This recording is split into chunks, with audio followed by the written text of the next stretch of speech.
that's a meaningful one. And like, that one taught me a fucking lot. And I like that you brought that up, man. I think it really has like kind of given me the lesson to approach, more or less like anything I invest my time in, period.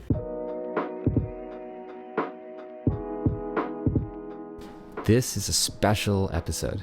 We've wanted to have Joe on the podcast since we first had the idea, and he did not disappoint.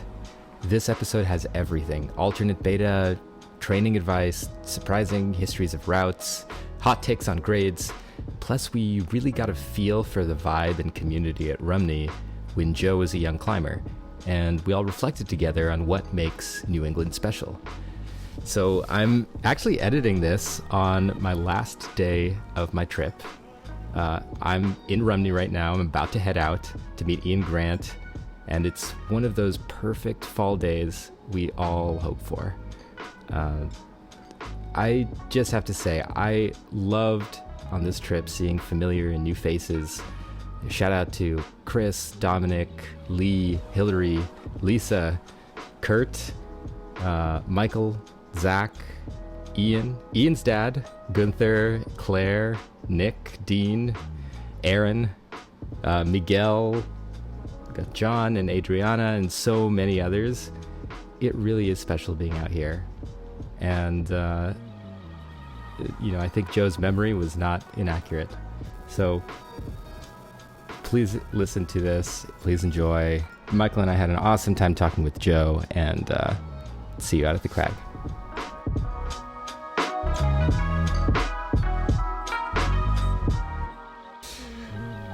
Joe, really good to meet you, or see you after meeting you briefly a few times. After so many years, right?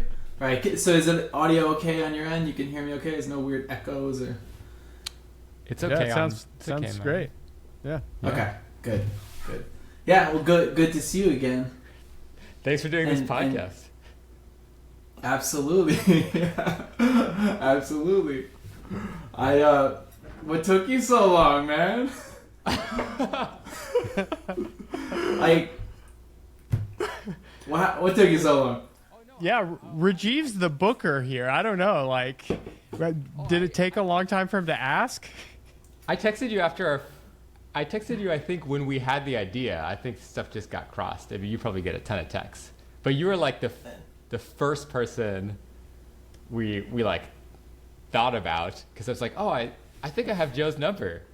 I gotta text you. I remember that. I remember us being on a call and you saying something like that. Yeah, it just took a little while, text in the ether. I was just waiting, man. I was just hanging out. I'm like, well, shit. Sooner or later, I'm going to get the text. I'm going to get the call. I want to be on the podcast, talk about China Beach. It's a whole entire podcast. Yeah, not just episode. You've created a culture around it, man. Yeah, it's not just an episode. It's a full-on like world around the line in the center of the bulge. It's also just an experiment in how like niche something can be. Yeah, I like that. I actually like that a lot. I think that's like a cool aspect of it. It's not just like, hey, let's talk about training and all of the, the vast, broad world of like the climbing stuff. It's like specifically, what I think is cool is, you guys have like touched on the niche thing. Like climbing is very niche, and we like as climbers, I think are kind of gravitated always towards something small and minute, detail oriented, whatever's. And this is the first of its kind I've seen in terms of like taking the world, the subculture, and taking it smaller into a smaller subculture, and then taking it into like this very niche, like I don't even know what you call it, like a community that would only appreciate this if you're in the know, maybe, or you've heard of the culture you've now created. I don't think you can zoom in further than we've zoomed in. Oh no, that's you've not zoomed true. in far. That's not true. Pretty soon there will be the Iron Cross podcast, or the crux one hold on China Beach. That move. Oh man, okay, that's cool. I don't know how like interesting that may be, but yeah. Either way, I applaud you guys for doing something different. I think that's cool. Yeah, I appreciate it. I mean, it leads to interesting conversations like the one we're about to have. I mean, maybe I could start with some brief intros, set some context here, then we can just jam. Okay, so I used to live in Portland, Maine. That's when I started like climbing seriously. So I go to Rumney, every weekend, and I think I spent like a couple years working on the first half of China Beach before I moved away. It's just been like a lifelong project. One of the first times I was out there was the Nor'easter, way back in the day, that festival, and you and Dave were trying Jaws, and it was one of those moments where I was sitting in the gallery behind and looking up at the stage and thinking, I can't believe real rock climbing is happening like 50 feet away. And you can just like get on that route, right? It's just right there. So I started getting on it and like could barely do the bottom boulder problem, and it took like a few years to do the first half. So in any case, like I think I talked with you a little bit at the Nor'easter. Maybe you ran a clinic. That was awesome. Dave ran a bouldering clinic where he got everybody up Zigzag Crack. He did. That was super fun. And then let's see. I want to say like 10 years ago, we traded some belays and rifle. It was awesome. Yeah. We were just like super stoked. And I've had like ups and downs with work and injuries, but I'm still super psyched at China Beach. I'm heading back this October. Been training like crazy. And the podcast started. Well, actually, Michael, why don't you do your background a bit, and then we'll talk about how the podcast started. Oh, yeah. So I was introduced to China Beach and climbing in the Northeast because I had gotten into grad school in upstate New York in Albany. And I was a new climber at the time, and I was pretty psyched to climb when I moved there. And so I did some research. I think I watched the movie Uncommon Ground. Yes. Oh my goodness. Oh, nice. That is a collector's edition. Yeah. I honestly don't know where this came from. Sorry to interrupt. Yeah. Amazing. And then, I move up to Albany, and we start going to Rumney every weekend. And I was probably like a 12-plus climber when we moved up there. And I didn't have the same spirit as Rajiv. Like, China Beach was like on one of my goals. But I didn't get on it right away. I kind of worked through the grades at Rumney. And then after a few years, I was working through Urban and Cold War, and finally started getting on China Beach. And then luckily I ended up doing it in 2010, which was good because on the drive home, it was decided that we would have a kid. And so, yeah, this is part of the lore for me is that my wife really wanted to have a kid. And, I wanted to have a kid too, but, I had this sort of looming lifetime climbing goal, which was sort of putting it on hold. And so I think she was pregnant within a couple of months after doing the route. And I've been climbing ever since, still climbing even other routes of that grade and harder. You've done some of Joe's routes too, right? Or you've been on, or yeah. So, I did Waka Flocka. Okay. I have spent some time on Bad Girls Club. Nice. So yeah. Most of my climbing nowadays is actually in rifle, although I live in Virginia, just based off of it's hard to drive to the New with family, but somehow it's easy to drive to rifle and everyone camp out. We've seen you there many times. Yeah. Yeah. You look familiar. I don't, have we met in person? Yeah. There was one summer where hands? I was working the crew, and okay. You were hanging out with Jonathan. Okay. Putting up link ups between crew and Bad Girls Club and stuff. Anyway. It doesn't really matter so much. So I met Rajiv because I was living in Maine at the time. I had a job at Bowdoin College after grad school for 1 year. And Rajiv was my main climbing partner. I think we had met before that very, very briefly. Yeah. And so we climbed together a ton that year. And then, we kept in touch a little bit. And then I brought him out of retirement with a trip to rifle a few years ago. I hadn't climbed in almost 2 years, was super out of shape. I popped a pulley tendon on day 3. but still had a great trip just hanging out belaying. And we were in Rifle, and like half the time we were talking about China Beach. Okay. And I went back to San Francisco, and then like a friend of mine suggested, you're obsessed with this climb. Why don't you start a podcast? Is that a crazy? I mean, he said it as a complete joke, and here we are. Here we are.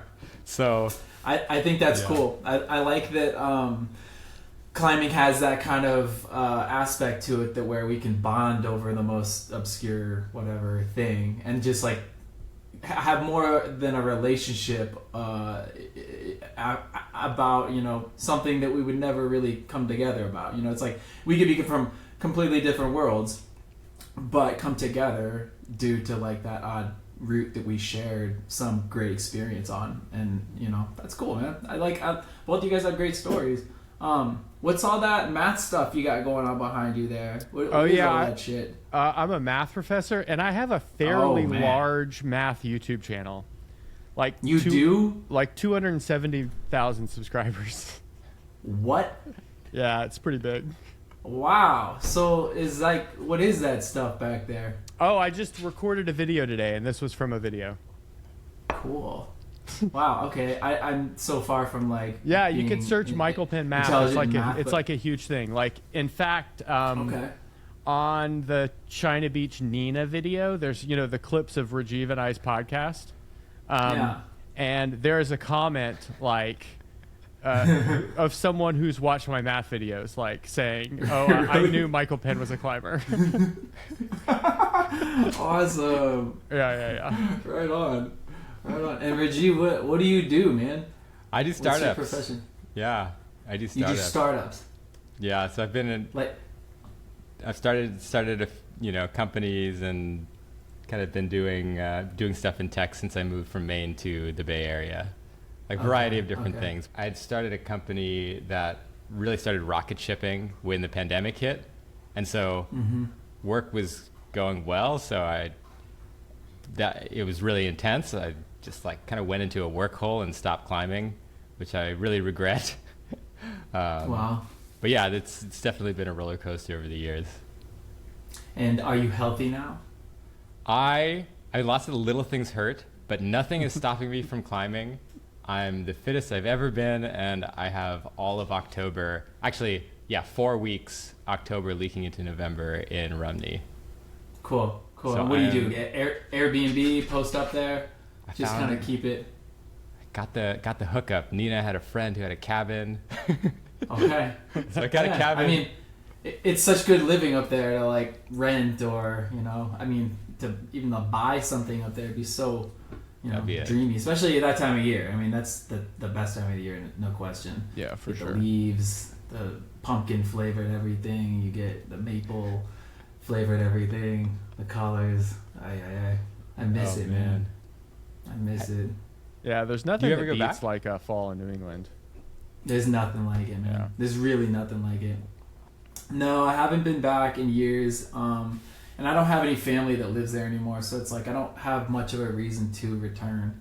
I made a couple plans to take my wife and to kind of, just show her how I grew up, like where I went to high school and like, where I lived, and share that part of my life. But it's tough, man, because when it comes down to it, me primarily, I'm an obsessed rock climber, and when the season's in, I really want to just, go for the goals that I have. And going back to New England, it is kind of like, and I say this with a little bit of guilt, but I'm kind of like I've done everything I wanted to do in terms of climbing. And so like to have climbing goals is like why I want to go anywhere for the most part. And that may sound kind of shallow, but that's how I live my life, right? And going back to New England, I don't really have anything that I'm specifically, geeking on.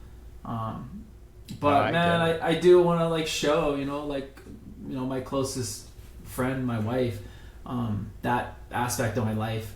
And I don't know, it's like I feel a little bit guilty not visiting and not being so open to going back. You go in the off off season. It's not exactly season. easy to get there, though. It's not. And we were talking about driving, and that just sounds fucking heinous, man. Like, we live in Las Vegas, so it's just like, yo, like, really drive across the entire country to get to little like Rumney and do what, you know, I've kind of done there, and I don't know. But at the same time, like, I do feel like it would fuel me a lot, and I maybe, like, you know, just kind of not addressing that. But you grew up in Maine, right? Well, I grew up in southern New Hampshire, and then I went to school in Portland, Maine. Right on. Yeah. Yeah. Do you remember, like, when you first started working on China Beach? I think you mentioned in the first Ascent pod that, like, your first time at Waimea, you see Ward Smith, like the man himself. On China Beach. I remember that, like, super vividly. You know, I was, like, just getting into rock climbing, and I remember, I think my mother maybe dropped me and a friend off at the cliff, right? And it was, like, in the early days where there was this old, like, paperback, like, black guidebook, and I think it had, like, green font on it. If anybody has that, I'd fucking buy it from you. Like, whoever listens and may have that, I would love to own that. But that guidebook was what me and my friend were running around the woods kind of following, and we were looking for, like, 5'9", maybe like 5'10" and I remember, like, that specific day we were just bouncing around from crag to crag. We did Yoda, and then there's a 10C around the corner. I forget the name, but if you mention the name, I remember. It's at Upper Vader. Yeah, probably. It's like around on the right, kind of steeper. I remember, like, a lot of these kind of, like, fins, sharp, like, Rumney-esque, like, fins, and, like, faint green, that fine green lichen on it. I remember that. And us doing that was like, holy shit, we climbed 510, like, we climbed 510C. We're like, time to up the ante. So we walked up to the Waimea wall, and I remember walking the wall and also realizing it was like a realization of, like, this is kind of like upper tier hardcore climbing, and there was only, like, a few people there. I remember Chris Smith was there, and he was trying Maui Wowie, and then, you know, we were just, you know, I just remember taking it all in, and so we walked around the corner, and sure enough, there was Ward Smith on China Beach. There was a photographer. I remember Ward was just kind of dogging and doing moves and doing sections, and I remember how fucking strong he looked, like, just like a super ripped, like, tan back, and he had blue sweatpants on and 2 different shoes, like 2 different, like, high-end shoes to do some sort of, you know, high-end climbing. And I remember seeing that and just being like, thing. Holy shit. Yeah, he used that method for that route because he was like, yeah, you gotta edge with this foot really hard, you gotta grab with this foot really hard, you want a softer one and then a stiffer one, and that was kind of like his combo shoe action. And I just remember being, like, very inspired in that moment, and also, like, kind of overwhelmed, and just being like, whoa, damn, that's, like, what it is. Like, that's the upper echelon of what this stuff is, and, like, it surpassed anything I'd seen in the magazine or, like, had kind of witnessed in any sort of, like, imagery at that point. And it was, like, you know, really inspiring, and also just kind of really overwhelming. It kind of chin-checked me and my friend where we were in the scheme of things. It was, like, good. You know, like, all right, you got a long ways to go, young bucks. Like, that's the pinnacle right there. Yeah, I mean, I remember Ward was just kind of in the mode, and I remember the line, and it just being, like, absolutely breathtaking, you know, seeing it. And this was, like, the early era, man. Like, no one had climbed on it. Like, no one had really touched this route, so it was so fresh, and there was no chalk, you know. It wasn't, like, all ticked up, and it didn't look like such an obvious line. It was what it represented to me is it was Ward being an innovator and somebody ahead of maybe everybody in that time and that place, and this was an example of him creating something and investing his time and energy into the possibilities of pushing his levels to a place he had never been. Yeah. And that was like really cool. It hadn't been climbed at this point, right? Like maybe Dan Nguyen had done it to the break. Yeah, which wasn't really considered anything. It was just like that was, it was considered like maybe a little bit of merit, but it wasn't like a climb. If there was an anchor, which I really don't believe there was an anchor, to call that an ending, which is fucking arbitrary. Like sport climbing is so silly sometimes because if people just put an anchor in this spot and be like, yeah, that's a pitch, just because I decided to put an anchor. So it's silly, but like I don't really believe that was kind of acknowledged or like regarded as a pitch itself. I think it was just like this little mini goal, little mini stepping stone for everybody to kind of gauge and like see, right, where everybody was. Dan said when he put up, or when he linked it, and I think by the way he had the same feeling, like this is clearly incomplete. It clearly goes to the top of the pitch. But he said when he linked it, the hardest thing at Rumney was maybe 13A, so he called it like 13A. Like he didn't know what to call it. That's funny. That's good shit. Yeah, I think we always referred to that section as like 13B or C, right? That's what I always heard. Yeah, 13B, 13C. What do people call it nowadays? Yeah. When I was around, so I was around like 2005 to 10 or whatever, and I think that's about what people called it. There you go. It seems to be height dependent. It's like taller people seem to find it a little harder. Like maybe there's a scrunchy. There's that one move where you really high step. Like that. Yeah, and that's dreadful. That's hard. I mean, I'm 6'1". That's like it's like a small box. But then smaller people tend to find that easier. But then the top is harder, so it's kind of like it's a trade-off. Like Nina would shake out one of her legs in the middle of that sequence at the bottom. That's like really hard for me. She'd like take a breather there. What? I mean, but she's also really strong, so. Yeah. I didn't even chalk up the whole time. There's not much chalk. Sprint. I remember like getting to the horizontal and then tagging like the pinch. That was like the one spot where you could go and you'd clip, and that was like the spot I got some chalk, and I was just like, like line it up and like get going to the next heinocity of a section. I like how when you mentioned seeing Ward climb on it, you were taken with his like development of the route, like immediately, like the route development part. Yeah. And I think that I don't think a lot of climbers are like taken with the fact that someone's like developing a route, early on in the game. And I think probably that speaks to your like energy in that realm nowadays, is that you were like immediately. I appreciate that, man. I take that as a compliment because I did, and given the context that I had that black guidebook, right? Ward Smith's name was all over that shit. And that was someone I never met, but I had heard of, and I saw him in the little pictures in the guidebook, and I could just, what it represented to me was people that were like devoted to this space and this thing that they believed in. And there was like, at that time, there was no one to show off for. There was nothing to really like, present and collect accolades from. This was just like some people who were doing what they believed in and were psyching each other up. And it was like this small little unit of people. And I knew that those guys were the ones making the place what it was.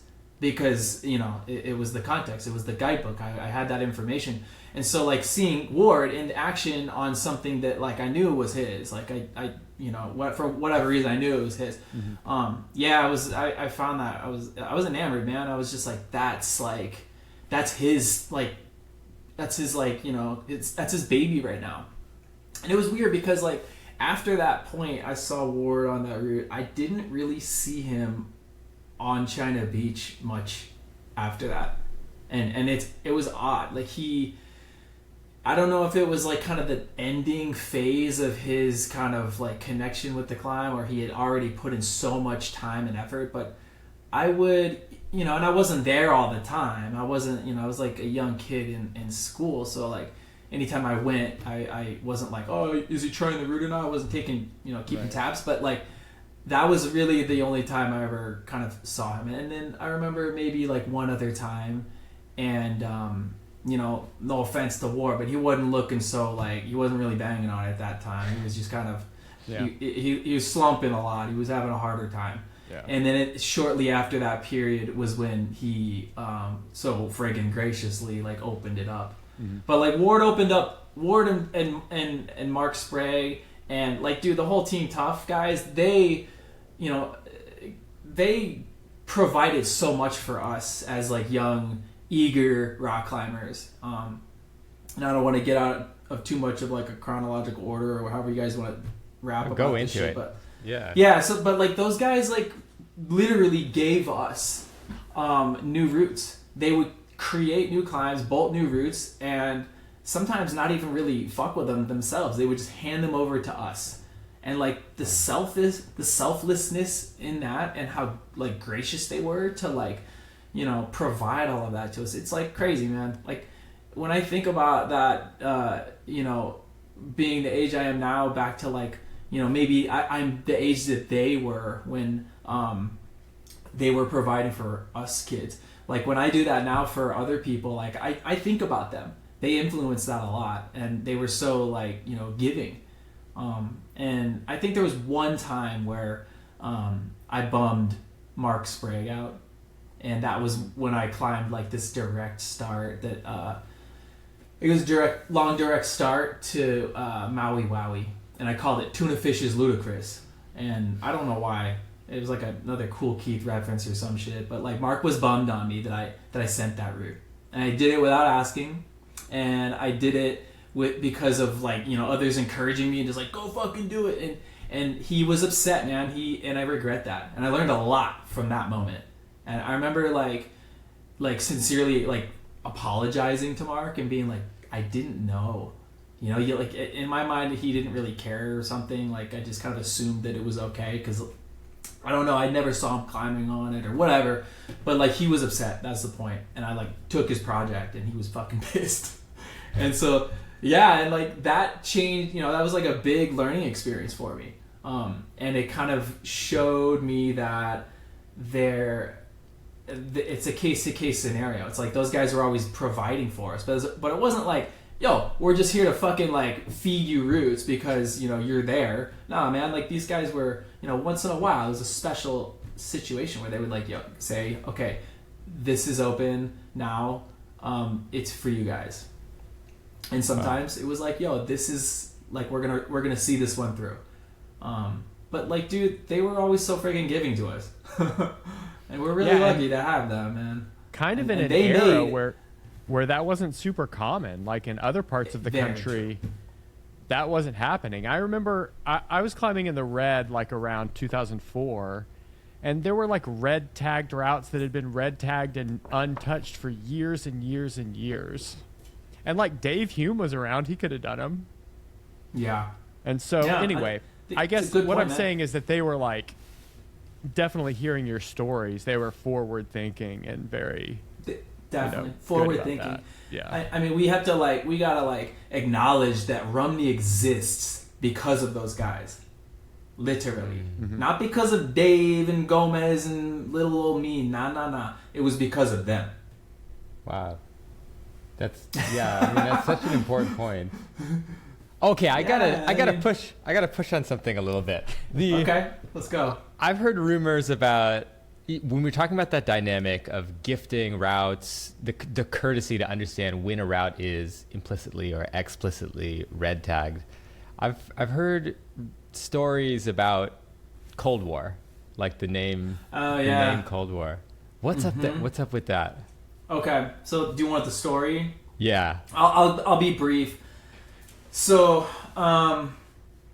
urban surfer, suburban surfer were John Mallory's climbs, right? John Mallory is just as important as Mark, as Chris, as Ward. John Mallory is a Rumney local OG badass as well. He's provided a shit ton of routes up there. And I always got a really big kick out of Mallory. He's a genius. He's probably like math intelligent like you are. You guys probably have a whole lot of conversation. You should get him on your podcast. Yeah, Please he do. was around a lot in my first couple of years there. Interesting guy, Yeah. right? Yeah. I remember seeing him a ton. Yeah. Okay, that's cool. Yeah. So Mark was, or sorry, I keep saying Mark. John Mallory was trying to send the entirety of his climb. So doing Suburban Surfer, which was like a 13A. I think, is there an anchor on that? Is that like a checkpoint 13A? It is, yeah. It's a lot Okay. of people's first 13A, although... Yeah. Uh, Maybe it's easier now. I don't know. no, like I mean, does knee bars and shit. anything end there? Yeah, does anything in there? That's kind of a good point. I don't want to get Totally. into it, but yeah. I think we can all agree arbitrary as fuck ending. Like, it doesn't make any sense, but it is what it is. So, like, Right. whatever. First ascension, this guy declares it's an ending, put an anchor Sure. there. That's a That's pitch fine. now, okay? It's in, Yeah. it's in a guidebook. That Right. means it's real. Yeah. So he was trying to climb Urban Surfer. That was his fucking life project. Like, John put in years of his time. John, like, devoted to that climb. That was John's route. And I think at this point, when it was like, you know, it maybe been like 10 years or something like that. And Dave, specifically Dave, was hungry for a new climb. Like, he had climbed everything at that point. And, you know, this is before we picked up drills or knew what to do. We were literally just kind of climbing what was available and what was, like, you know, there. And Dave was always the leader, right? Dave was like the guy who would do everything first. He had the vision. He was kind of like the brains in our little unit and our crew. He was the one like thinking outside of the box all the time and always like steps ahead of everybody in his goals and what he could see potentially being done. And so whatever, like Dave wanted to climb Urban Surfer, John's project, but he didn't want to step on toes, and he decided somehow that he was going to climb John's project, Urban Surfer, but instead of ending at the legit ending of Urban Surfer, which is this really obvious, ending with an anchor and all that, top of the cliff and all that shit, Dave took a hard left and ended on, what's the thing to the left? The Restless 12th Native. He ended on Restless Native. And so then he dubbed it Cold War because he didn't want to fuck with, John's project name. And he didn't, it was something different. And I remember it was like wintertime, and we called it Cold War because it was cold and it was a war, and that was kind of like the only real relevance of the name. And John was mad. Later down, the next weekend we show up, John's fucking pissed, and he was not pleased. And he kept, making jokes about, hey, I'm gonna break Dave's legs. Yeah, he kept making funny little jokes. But, John was like kind of low key like okay with it because he knew he'd been sitting on that shit forever, and he wasn't doing anything. And he was just guarding that route. And I think a lot of people, if you would put a consensus together of like what people's opinions were, they were kind of like, yo, you've had your time on it. Like, it ain't happening as a first ascent, bro. Like, maybe just open it up. I think everybody was very comfortable with it going to the point of just opening it up. But you can't really step on toes, and you have to respect people's wishes. Mm-hmm. And it's all communication. I don't think we had that communication sort of approach. We didn't, like, Dave didn't say, hey, John, can I climb your route but end left? No. Because we knew that was probably not going to fly, and John wouldn't really like it. So Dave fucking, whatever, came in, snuffed John Mallory, climbed it to the left anchor, and then over time, I think maybe even that season, not long after Dave had climbed that route, John just, opened it up. John Mallory was like, whatever, it's all good. Like, it is what it is. Like, it stung probably, but it's probably true. Like, I understand now that I've had my time on the climb and it's time to open it up, and it's open now.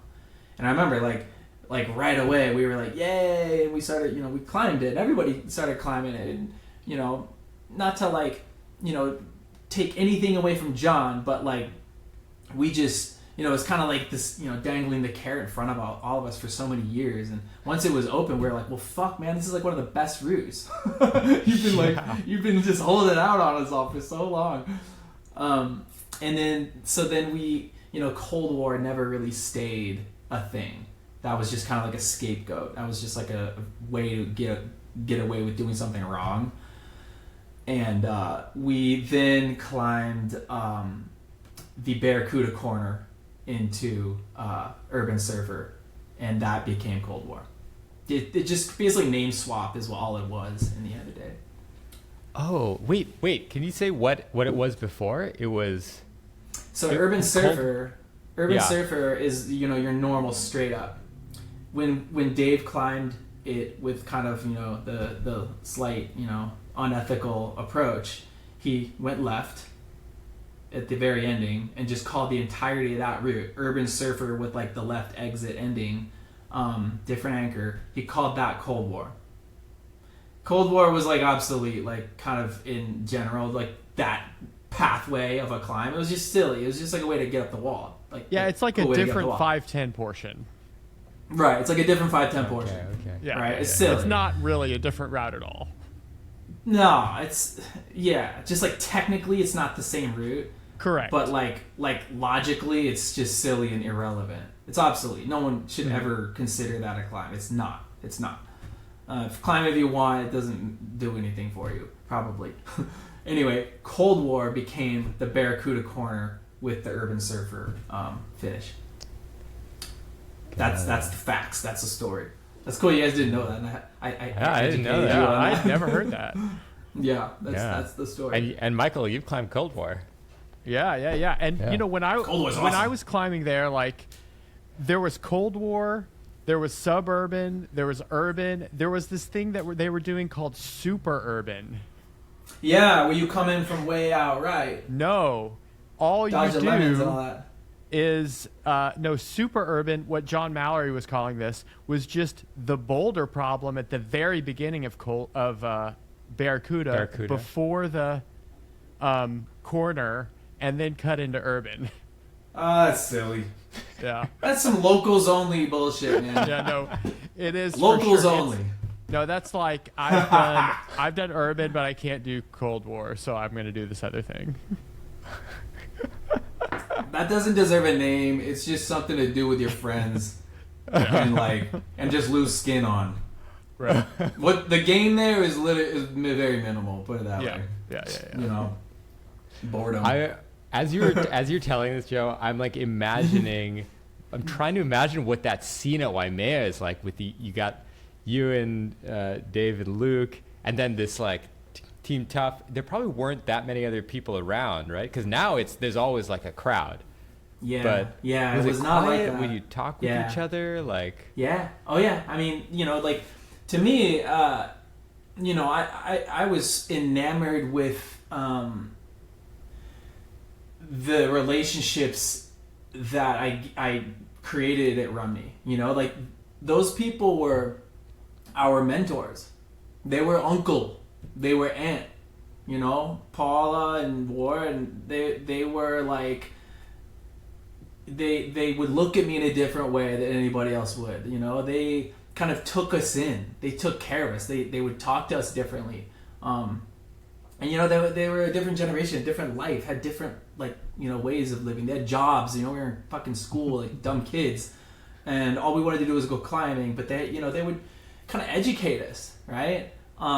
I remember smoking weed with them. That would really break down barriers. I don't think Paula, Ward and Chris and all those guys. I remember one time we brought a bong up to the cliff. We had this giant acrylic bong. We were just like, yo, let's do something weird today. Let's bring the bong up to the cliff. And I remember at one point we were all just passing this bong around. I don't smoke weed these days, but I used to smoke a lot of weed when I was younger. And those guys were always so funny. Just hanging out, bolting roots, just getting blazed, just chilling, laying in the sun, trying roots all of a sudden. They had such a good pace that it was such a good way to be introduced to my climbing world. My New England climbing roots were literally influenced so much by those guys. And they were diehard dudes. They would I remember Mark Sprague always working. Fucking working. he couldn't chill, or he'd chill a little bit actually. He'd chill a lot, but he would always just be doing something, like fixing a trail. He'd have some like list of things to tend to, and he was always taking care of Rumney, fixing a bolt. If like a hold was like a little sketchy, he'd go and fix it. And he's just real quiet about it. He'd just take care of shit. And Ward too, and Chris too. And like, and then all of a sudden we'd hear about a new development going on in the Northwest Territories, or like, the main cliff was getting souped up, and like just like new spots they were just constantly doing. And they were like always just blowing our minds, man. Yeah, it was like what a community was, because it was small, right? And it was like you would see these people if you went up there on the weekend. And like on the weekdays, I remember like when I was in college, my friend Eric Muschel owned a house down the street from Rumney. And he'd let me stay there a couple of times. And I remember I like ditched school for a week. It was super fucking dumb. But like I did this, and I paid an ultimate price in the end. And like it was so dumb. I still feel like an idiot for doing that. But I remember just like I just took a week off because I wanted to. And I remember like just walking around Rumney. I was alone. I'd walk around. I'd just go like sit on top of the Waimea wall. It was like completely empty. I'd just like take the shirt off fall time. Just like lay out on the top of the the fucking visor or whatever that thing is, that 12D that goes out the roof on top of Waimea. I'd just like sit on top of there and just chill, completely silent, and just listen to the birds, and like walk around and just know I wasn't gonna see anybody. And if I did, I'd probably hear them in a distance. I could avoid them if I wanted to. I can't imagine what it's like nowadays. Like I know it's just different. It's all good. I'm not mad at it. It's just it's hard to picture, I guess, for me. You know what? There's something you're saying, like the things you're saying resonate with me a lot. I feel like there's a core that is very similar still. I mean, granted, I've been up there. I tend to gamble with the weather, like go later and later. So I've definitely been up there on days when it's like icy and raining, and I'm on a trip, so I'm just gonna hike up there on a rest day anyway, and there's nobody there. So it wasn't as nice as you were describing, but I have had those experiences at Waimea where I'm just like, I'm staring at a completely wet China Beach, like maybe top is encased in ice. This happened a couple of years ago. And I'm like, yeah, it makes sense. I couldn't convince anybody to come out here and belay, but it's cool to be here. And then the community, like even on the days, there are a lot more people, of course, but this has come up on many conversations before. There is something really special about that New England community. There still is this sense of like mentorship and camaraderie, and like, I mean, last fall when I was out there, people were coming by and talking and trading notes and trading beta, and I could get beta from a bunch of people. And Dan Nguyen was out there at Waimea, hiked up in Crocs, was like complaining his way up Suburban or something, like still looking pretty strong. That's good to hear. There's some continuity there. I like it. I like that.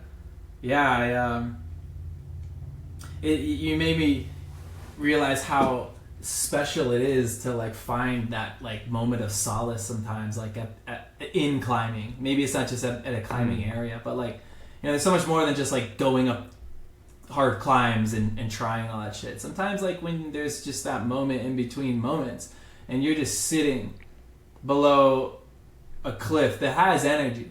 You feel these things. You feel like, small, or maybe you feel big. I don't know. But like those moments where you're just able to kind of like hear your breath and be completely alone and reflect or not feel anything at all. Those are special moments. Yeah. So, sometimes I use those little like memories, like when I'm like have like anxiety or something like that in a line or some shit. I'll like kind of put myself in those isolated, being at a cliff places, like in a cave or something like that. Those are special times, man. Yeah, man. Some of the like most intense times at work, some interpersonal drama, like I couldn't sleep at night. Man, I just go through the China Beach sequence in my head. That's like the therapy moment. You're like, that is the day. That's cool. The day I moved away from Maine. So it's like, it was the day before I had to leave because I was moving out. And my girlfriend at the time broke up with me. Oh man. Very surprised, like 5-year relationship. And I had a trip to Rumney. So I was like, I'm going to go. It's my last day in New England. I'm going to go anyway. And I was just like a wreck. And yeah, I like put my hands on the starting jug and everything just felt normal. I was psyched. I was like, this is still great. This is still a happy place. That's cool. That's cool. I mean, yeah, I can, that resonates with me. And like that community, man, the New England community is probably like the most strong community I've ever experienced in the climbing game. You know, people like care about one another. They value community. There's value in you know, sharing and being open with one another and kind of, yeah, like you said, mentoring. That's like, it's hard to come across that. Like, you know, I've lived in so many places now and I really have never seen it the same way that I have experienced it in New England.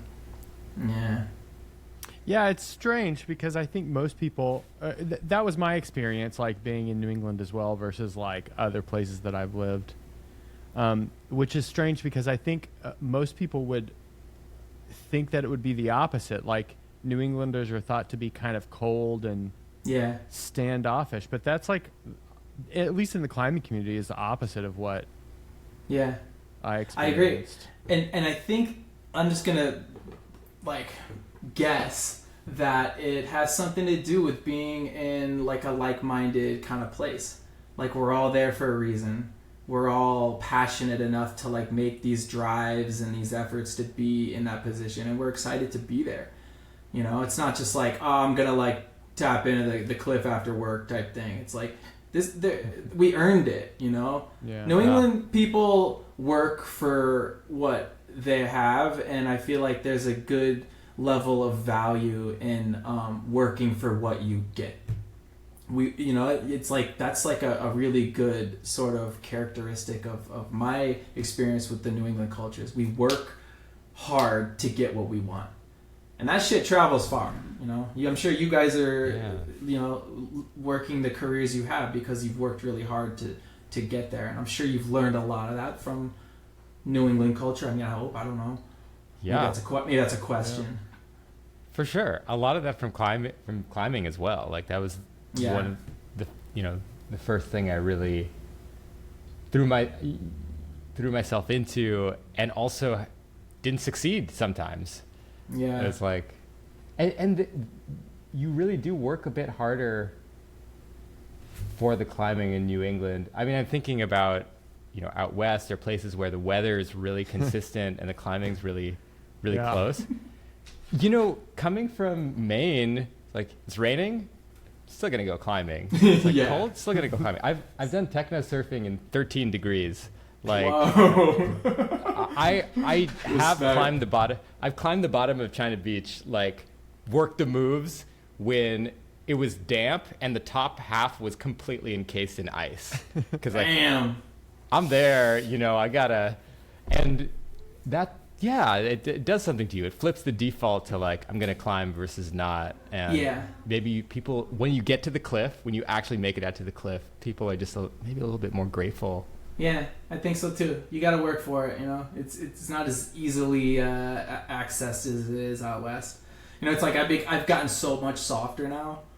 Like I just have, and I'm older, so I'm just kind of like, I don't fucking need to go out. I'm just going to chill. I'll go to the gym. Slightly high humidity. If it's like slightly fucking imperfect, like, I'm not doing that. But dude, I grew up, you know, the same as you. I would never fucking throw in the towel. Ever. We would go no matter what. I mean, shit, dude, I have so many friggin' memories of just climbing in the rain and climbing in just absolutely horrendously horrible conditions and actually having a really good time doing it. You know? It was like performance, that's one of the things. It's like performance does really require like these specific like culmination of everything. The elements have to be perfect. It's harder to do that in New England. It's harder to do that in New England. And so when you do get that moment, it's fucking really rare and it's really special, and you really you remember it. It makes everything so much worthwhile. As opposed to being out west, where it's always perfect, man. It's like, yeah, I did the climb, or I did my section, or whatever my goal was. It's not as like, freak and memorable. It's just kind of like, yeah, expect that. The performance is all, the like slight thing that's maybe out of the culmination is like not probably that big. It's probably not that big, right? Like, my shoes are worn out or something stupid, but everything else is perfect. So you just, we always we always gotta bitch about something, I guess. But like, yeah, I don't know. I'm glad I have the background of what I grew up doing. It's really it's a good base value system of mine. So China Beach, we gotta dive into it. Talk about the fucking route.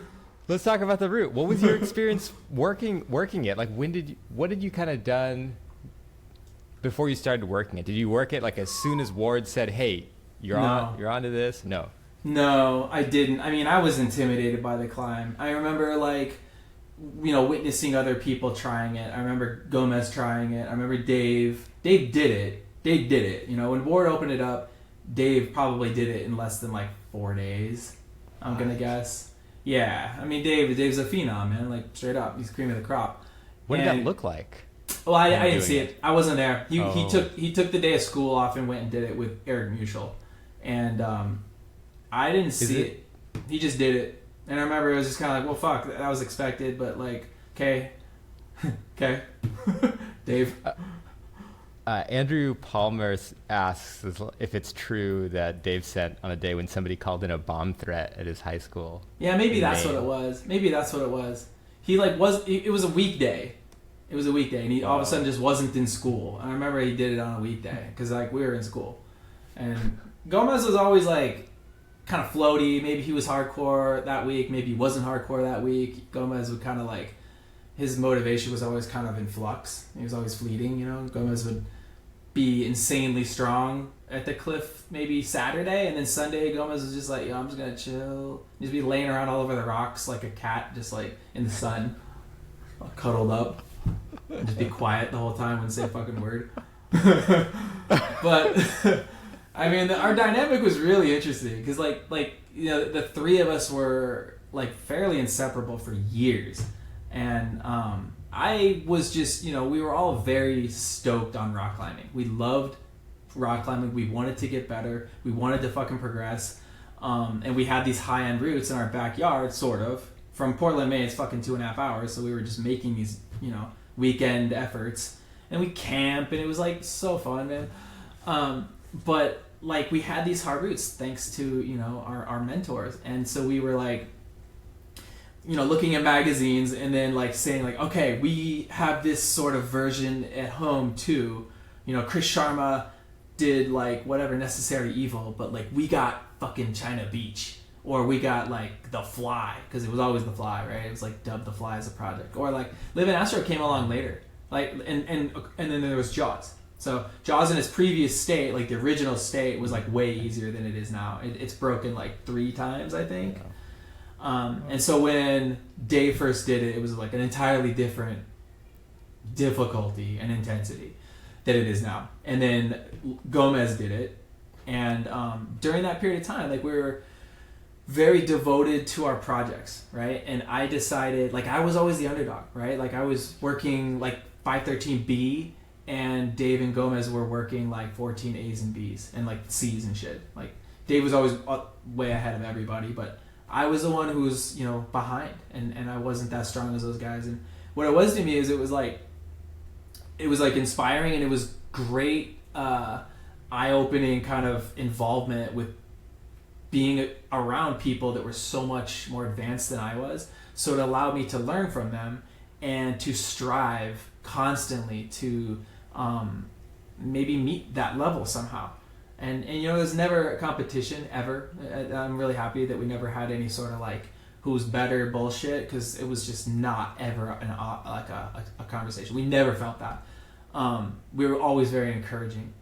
And I remember I had maybe climbed what is the route to 2 to the right of Techno Surfer, the 13B thing. Like Côte d'Azur, Coral Sea. Côte d'Azur, Coral Sea. Yeah, those two. I think I'd climbed those two, and those were really hard for me. I remember when I was projecting them, and I remember Dave and Gomez and Ward and all those guys. They were like, "When are you gonna start trying China Beach?" And I was like, "Well, fuck." So I remember I tapped in, and the way we went about climbing, and I still kind of do this, was you pick a project and you don't fuck around until that project's done. Like, you devote. Mm-hmm. If you pick it, you stay on point. You don't sway. You stay You're preaching on to it. the choir. Right. Okay. 10 cool. years. 10 plus years. Okay. I get it. I mean, it's like such a good way to learn how to climb your most difficult climbs. That's how you do it. Like, you have to devote. I don't do it I'm not as hard hitting and bang my head on a single project as I am now, as I used to be now. But that is a good way to kind of teach someone to devote and to commit and to follow through with a goal. So China Beach was that for me.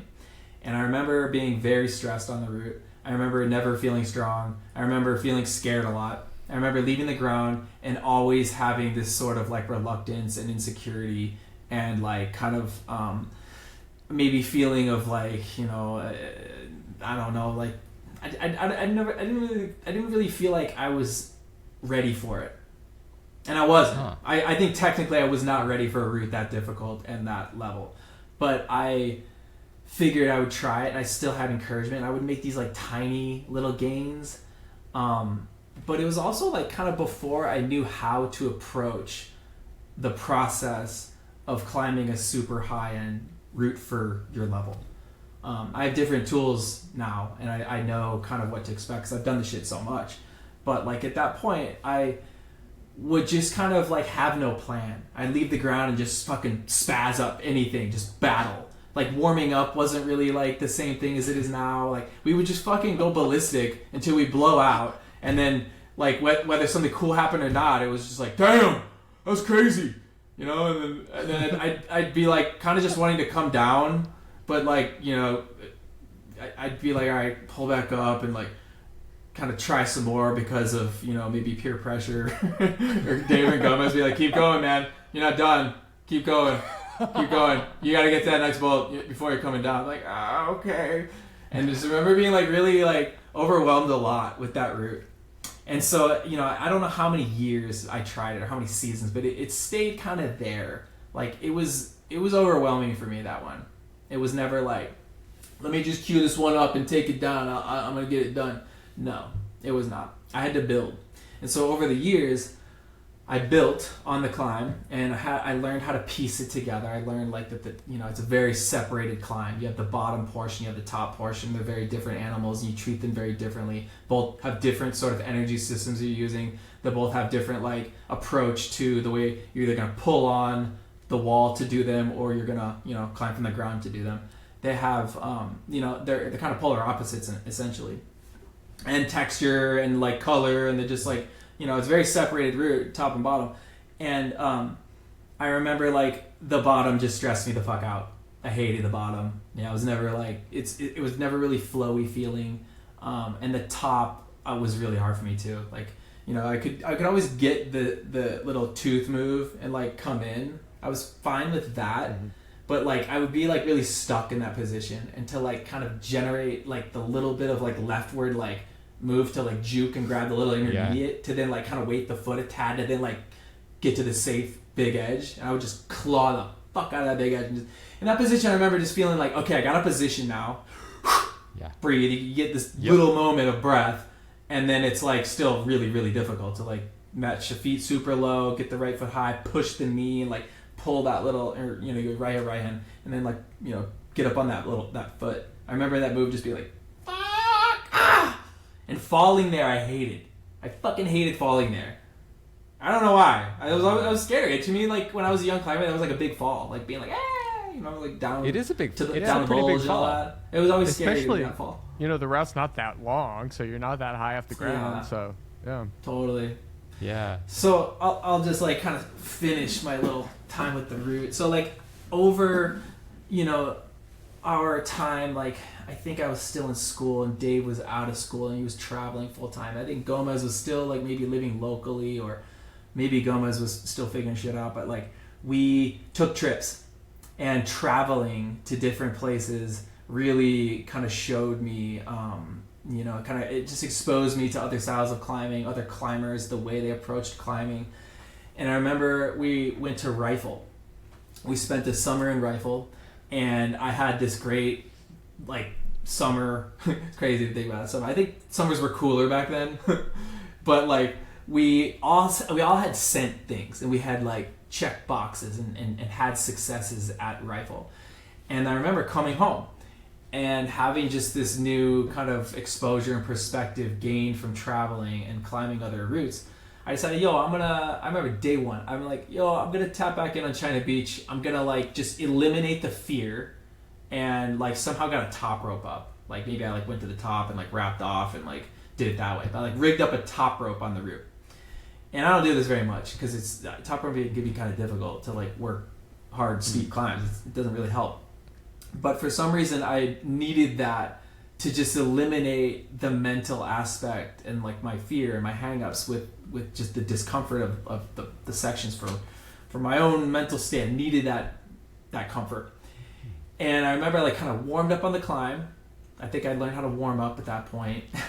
And I think I rested. I just felt like comfortable. And I remember I tied in and I fucking sent the route on top rope. Yeah. What? Yeah. Oh no. Yeah. And I was just like, shit. Oh no. But it was actually like I was kind of like, shit, but I was also like, yeah. Like very pleased, and I felt really proud. And I knew, I was like, okay, well, I'm good. Now I just got to come back and finish it. And I think I'm comfortable because I now have the confidence. And confidence is such a big part of like hard projecting. It's so huge. And I came back the next day. I like stopped climbing then. I'm like, well, shit, this is going to happen. I come back the next day. I had a plan. And I think I just did the exact same thing. I like warmed up on the route, like that time, like leading through the sections or whatever. And then I fucking sent it. It was really cool. I remember just being like, I felt confident, and I wasn't like overwhelmed. I was very pleased, but I also felt like I deserved it. Like I worked for it and I expected it because I knew it was just a matter of tries until like I could seal the deal on the climb. And yeah, man, like, I think that was the second ascent, like, cause Dave had done it and no one else had done it up to that point, because it was just like, weren't a lot of high end climbers climbing up there. It like wasn't like being tried at all. So it was like, I remember getting a lot of accolades from like Ward and Paula, and they all heard, and like, just that for some reason had like this merit to it. And like, I remember feeling really good having like my friends and my comrades and my community praise me being like a young climber and having sent something that they all respected, and it had like this story, and it's got this legacy and this like kind of aura around it.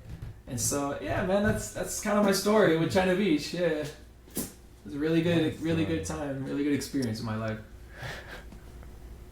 Oh man, that's so fun to hear. I mean, oh man, what a story! Yeah. Isn't that funny? I top roped journey. I was just like, oh damn.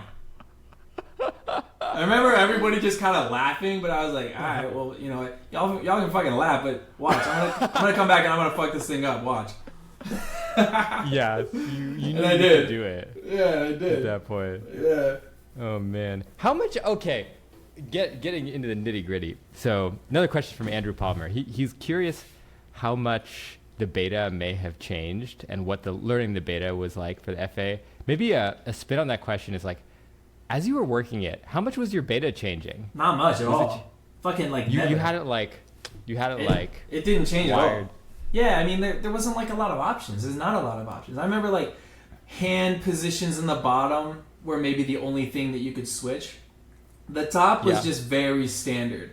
I remember like it was either like slot or like the little spike and then into the slot. So it was either slot, right hand, like like, you know, you go thumbs down slot, and Yeah. then there's like a right hand like kind of bar edge. Yeah, yeah. And I remember I would either clip there, and then like little spike, and then right hand into the slot, or Dude, nobody does that. did they just Nobody go does spike slot? Yeah. I Yeah. saw that in Uncommon Ground, and I was like, you Yeah. could do that? You can do that. You can do fucking anything you want, man. Anything that works with a good cause. But why? Fair game. Like, I why? think- Then you have to do the shuffle thing. I think that was how I clipped. And I think it was like in this position where I could like kind of pull my elbow back and kind of put my chest clip. to the wall, and I could clip. And then I was like, okay, I got confidence again. I can like fucking continue with the game face. And I remember getting this, and like the slot was I think Like there a was finger more. lock. There was like maybe more accuracy with the little spike and then the finger. And I also like thought the That finger makes lock sense. kind of like hurt. Like it kind of like fucked the back of my knuckles up. It kind Yeah. of like bends weird because it's like just the angle of the slot. So it's a tight fit, right? And I don't have like super fat fingers, but like I have I don't know. I just remember it being uncomfortable, and I just didn't like hanging on that shit for a long time. I usually grab it with my middle finger out a little bit, because if I go, my middle finger, the knuckle gets stuck in there. With the It's right really hand. uncomfortable. With so the I right usually hand. grab it like this. Yeah. Okay. Yeah. Those That's are all great interesting. points, actually. I don't remember the Those are slot great being points. uncomfortable at all. Yeah, I mean, But I some think people probably my would have hands no are problem. huge now, but I think they've grown in my age. Yeah, okay. So I think Yeah. maybe it fit better. Ah, well, I'm sure that's like kind of one of those equalizer sections Yeah, where yeah, it's yeah. like, you know, I think the root has a lot of equalizing kind of aspects, like Yeah, you're for saying, sure. like, Rajiv, like the Yeah. bottom might be better for shorter people. The top's going to be a little bit harder if you're shorter.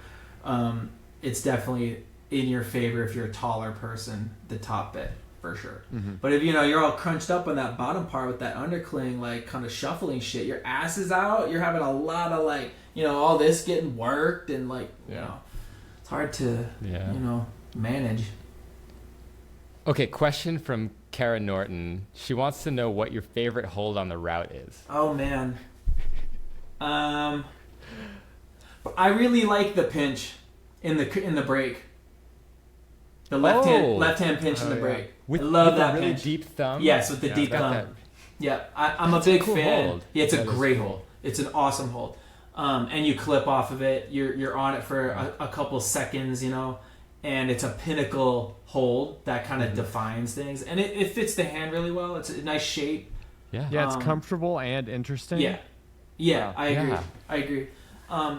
That, and you know, like honestly, dude, like there's a couple holds like just off the deck that are really beautiful, like where you have the lightning stripes and like the quartz stripes jutting through. Yeah. I also like, you know, when you leave the skirt, like the first big bubble hold, like in the roof that you kind of match. Yeah. Like that's a beautiful feature too. The slot, the rounded slot. Yeah, like the round one. It's kind of like right when you leave and then you take the crack part and get into the other crack part.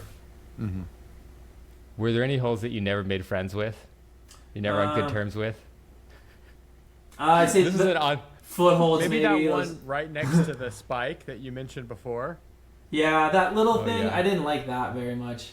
Yeah. I didn't like foot- the that. foot Oh, holds. I know what hold I didn't like. I never really liked when you kind of like leave the horizontal and you go up to like the little like Gastoni spike hold. Yeah. This one, and I never really liked that little intermediate. That was always a bastard. It was fucking thin and it's fucking sharp. And I hated that hold. And it was never like you could just like stop comfortably. You're always like, shit. And then like, you know, it's like a kind of a vital hold. Like Dave never used that. He never used that intermediate. He was just, because he's taller, he's 5'11", and he was just like long and could really like generate like, you know, transition his weight over his feet really well. Dave's always been really good at that, man. And he just like would go all the way out, and he was always making fun of me for like using that intermediate, and I always tried to ditch it, and I couldn't. I just couldn't. I needed it. It was my way. And those feet Yeah, I there thought it suck. was important. I thought it was like you know, you move your hips a little bit on that hold. Right. Not much else happens. Like probably Right. visually nothing happens, right, but your hips just shift enough to like yeah, move. absolutely. It's like it's very small, minute little bit, but I think very important. changes your position. Yeah. You know, it takes you from being centered or like being pulling out to just like tiny bit able to weight your toe. I can get away with it because I'm tall. I can kind of skip that. Oh, but that's cool. that right hand hold after the sawtooth, I agree. It's like, it's not the hardest move probably, because getting the sawtooth, at least for me, is like pretty hard. Fucking hard. But that hold is, as Michael's pointed out, maybe the worst hold on the whole route that you actually have to like solidly use. It could be. I remember like you kind of have like a bar and then there's like a tiny seam in the back. Yeah. But like you can't really like use the bar when you're in that position because you're everything's pulling backwards. Everything is pulling backwards, and you have to use that back seam, and it just like is so thin and like kind of unhealthy feeling. You're just kind of like fuck you. And then when you get over and you get this opposition, you're kind of like, yeah, it's great, I'm comfortable again. Yeah. Like I'm moving now. I can do shit. I can think. Yeah, that one pad edge feels like a huge jug once you grab it. That left. You know that next one, yeah. Definitely. It's like That's one pad, safe but it spot. feels like yeah. I remember I would take it like full on like thumb and everything, just like claw the whole thing, not just like that, you know. I was like the whole, you know, thumb on it and everything, just like yeah.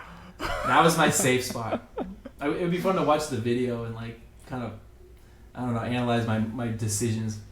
It's really funny to like think about the decisions I would make at that age in that like part of my climbing life, because I feel like I've had so much experience now, and I think I would approach so much of that of China Beach. If I were to like go and do it now, I would approach it so differently, and like probably like just have a better time.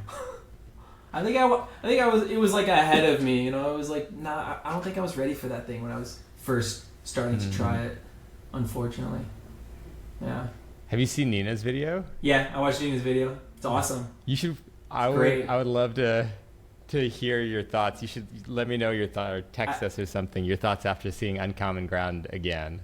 Oh man, yeah, I'll have to watch it again. I mean, Nina, like, she, you know, in the video, of course you're making a video, so it's not always like the send. You're not like just in a full stream of movement, and I can tell because I've done this shit. But like, she just kills it. She's all like locking in on the moves, just kind of doing the moves, and it's just like, yo, you had that thing on lock, and that's how you want to climb it. I mean, if you can climb the route like that, you're psyched. And I felt so bad for her like ending beta, and I know that sloper, like that fucked up sloper up there. You know that? Horrible. Oh yeah, I know that hole because I hated that move. It was really difficult for me. I hated that move. I fell there. I'm pretty sure. You know, probably from the ground. But like I remember like trying to seek out another way, and I remember just seeing that sloper and be like, well, that's probably another way, but that's also probably way fucking harder. So that's canceled. Not doing that one. Beta's exempt. Ludicrous. Yeah, I think a couple of people tried it before it actually worked. Like Lizzie Asher and Mike Patz were trying it that way. Wow. Yeah, and then finally, I guess Alex Waterhouse. Yeah, Alex did it Waterhouse that way. did it first that Okay. way. But there was no video. I think his video was like lost or something, and he didn't exactly remember. So there was like no video evidence that way works for a while. I'm happy that there's another method and that pretty much all shapes and sizes can climb that route. That's what makes a classic route, by the way, and maintaining the grade. You know, when you have a level of like a certain, you know, of a certain route, like, and it doesn't change based on certain, you know, body types or finger size and all that shit. I find that really cool when it's holding on to its level. Yeah, Super cool. China Beach is a classic, man. It's like it's a legend route, you know. Is there a spot on the route that you spent some time falling at? Yeah, I definitely fell a lot like going out left. Like interesting. When I would, yeah, for sure. I would never like fall that much in the bottom. Okay. But I also feel like at that era of my climbing, I would just also have like no real like plan. Like I would leave the ground without like, kind of visualizing. I wouldn't kind of like create a goal. I would just go for it, like a spaz, you know. Or maybe it's not okay. Maybe it's not okay to say that word, but I would just go for it like a chicken with its head cut off and just like you know attack. There was like no low pointing. Yeah, I don't think I did a whole lot of that. And if I did, it was just like kind of invented back then. I think we maybe tried that, but I mean, I probably tried all of it, to be honest, man. Yeah. It's just like it was above me, and I had to meet the moment in my climbing like experience and life that like it was revealing itself as possible. And you know, it took traveling to another place, multiple places, and experiencing other higher end climbs like at that point, you know, 514A or whatever, and then being able to come home to my home crag and apply those tools that I'd learned with the confidence that I'd gained from them. And that's what kind of opened the door for me to climb China Beach. Yeah. Okay, so here's the question. We've been, I think, dying to ask somebody who has traveled as widely as you have and tried as many routes and as many classic areas as you have. Okay. The question, how does China Beach stack up? Like in terms of quality or grade? Quality. Oh, I mean, and grade. Yeah, I'm curious for both, but mostly quality. Yeah, I feel like quality is always probably the more relevant topic. But like grade. I love talking about grades. I geek the fuck out talking about grades, comparisons, and all that shit. It's all conversation, you know. It's like we have these ideas of grades, and you know, when people say, "Oh, grades aren't important," fuck that shit. They are very important, and they're all very subjective, and that's what makes them so interesting. Is they're all conversation based. It's not just something that declares it. That's not the way it works. It's something that we talk about. We discuss it. It's an experience. It's a relationship. We talk about it. That's the only way a grade can be appreciated.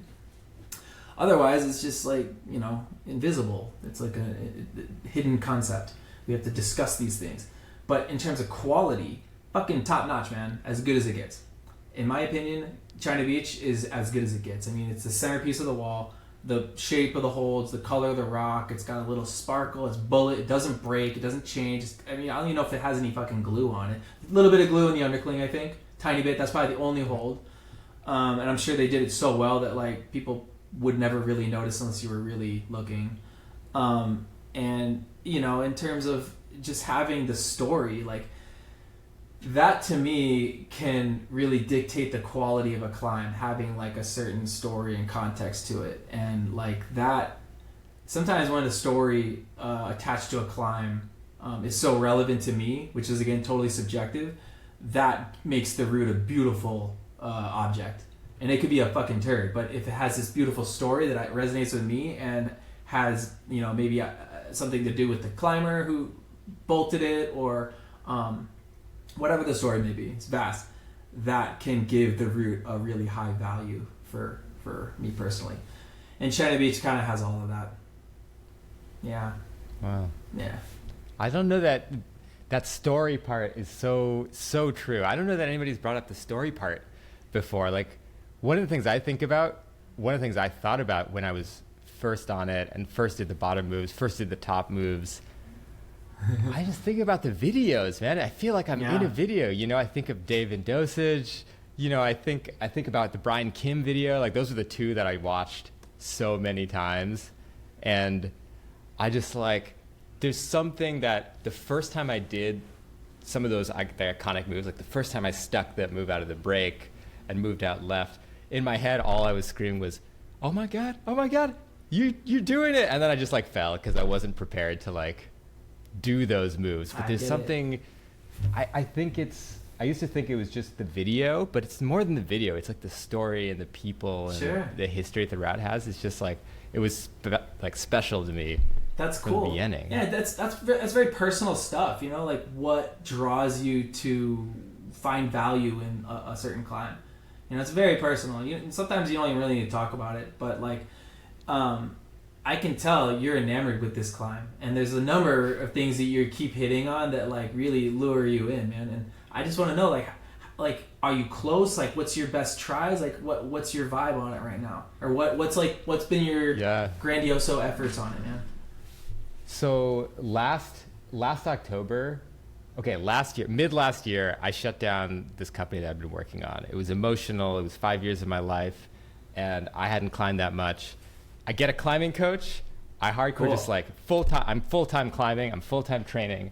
I come off the couch, like I think 3 or 4 months off the couch, and I was like, I have one goal. I want to do the 2 crux moves I haven't done. So I'd stuck the spike, but I hadn't got the foot up. Yeah. And then moved out. That's all I want to do. I'm going to train exclusively for that. I couldn't do more than like 3 moves in a row. Like, I couldn't climb technosurfing. I couldn't do anything. Okay. But I managed to just like get those 2 moves last October. That was like so inspiring. So then since then, and then the last day of the trip, I sprained my shoulder on technosurfing. So I had to rehab for a few months. Shit. I get injured a lot. Oh, man. But since then, I've been just training, and I don't know how close I am. I'm guessing that maybe I can do a one hang, which would be incredible, because I've only linked to the bottom, to the middle. I've never done the top half in one go. Okay. And so a one hang would be absolutely incredible. Okay. But I know I'm way stronger than last year, so who knows what'll happen. Fuck yeah. Okay. 2 goals. Coach Joe's gonna give you. Okay. Yes. Yes. Coach Joe's got you. I think you should completely dismiss the first part for your first part of your effort. Just, warm up mode on it, kind of keep it wired, but don't take it seriously. Don't use energy for that. Save energy for the top part, okay? Leave a rope fix, jug your rope, fucking drop your micro traction, your Juma on the ground, then just, your belayer takes up, you sit at that ball. Save your energy. Very smart, logical shit. Try it from that horizontal, or try it like a move from the horizontal to the top. That should be your goal. Top part execution is goal 1. Bottom part you've done. You've done that, so we're done with that now. Yeah. And when you do it in 2 parts, it's essentially like you one hung. Okay, you can kind of have that confidence to know you can consider it in 2 parts, and you've got these 2 boxes checked. It's like that's the style of the route, man. What was the other thing I wanted to say? Yeah, I think that's it. I just wanted you to like dismiss the first part and focus on the top part and like consider that the goal. And when you do that, man, you'll realize it's like they're kind of like the sandwich, just 13B and 13B, or 13C and 13C. They're like the same. They're just different styles. Another thing I wanted to say is like a tip is when you hit that what'd you call it, the sawtooth? The sawtooth. Sawtooth. Yeah. When you hit that sawtooth, this is really good, important beta. You don't just hang on your fingertips to pull your right toe up. Compress with the hands. Literally. Pull up, pull down, squeeze together.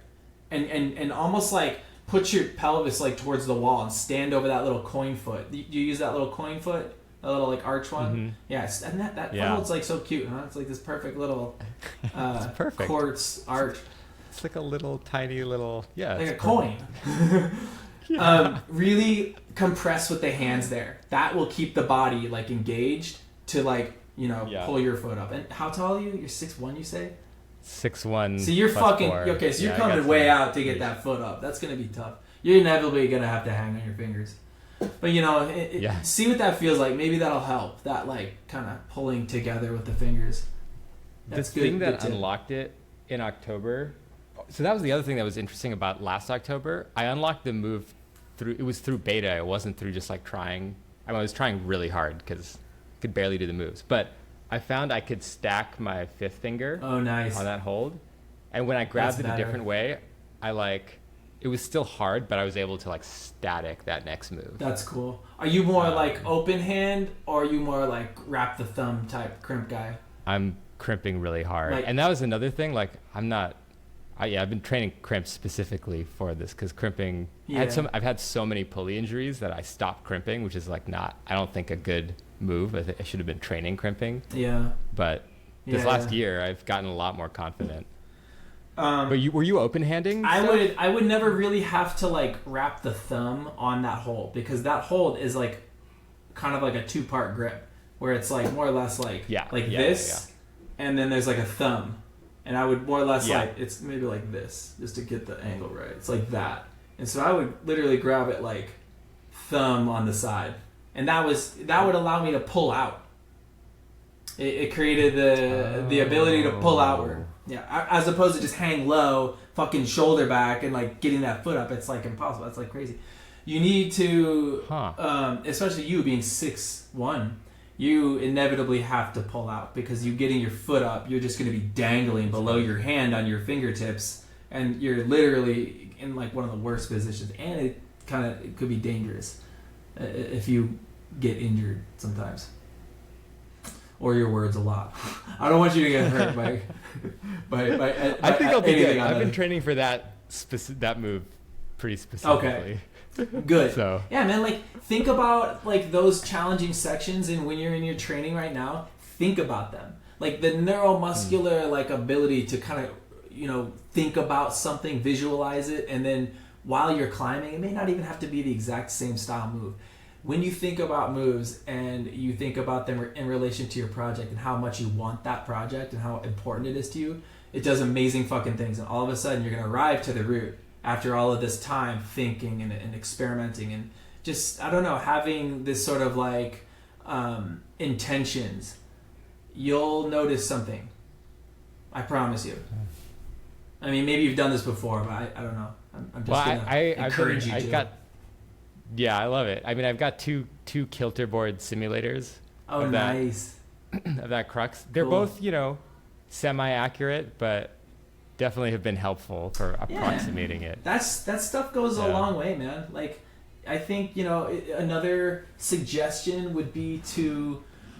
I'm a huge fan of like videoing your sessions, and I think that feedback and that information can give you so much in terms of like, you know, of course your body and your positioning and all that stuff, but also like time. So the amount of time, I utilize this like primarily more than fucking anything. So you want to think about it in a simple way, like 1 to 10 is, you know, you got the skirt. Say it's like the skirt leaving the ground. We're going to eliminate that. 1 to 10 where the route turns up. From there to the next checkpoint, I'd say the horizontal is your checkpoint. How long does that take? Literally, how many seconds does that take? And what level of intensity is that?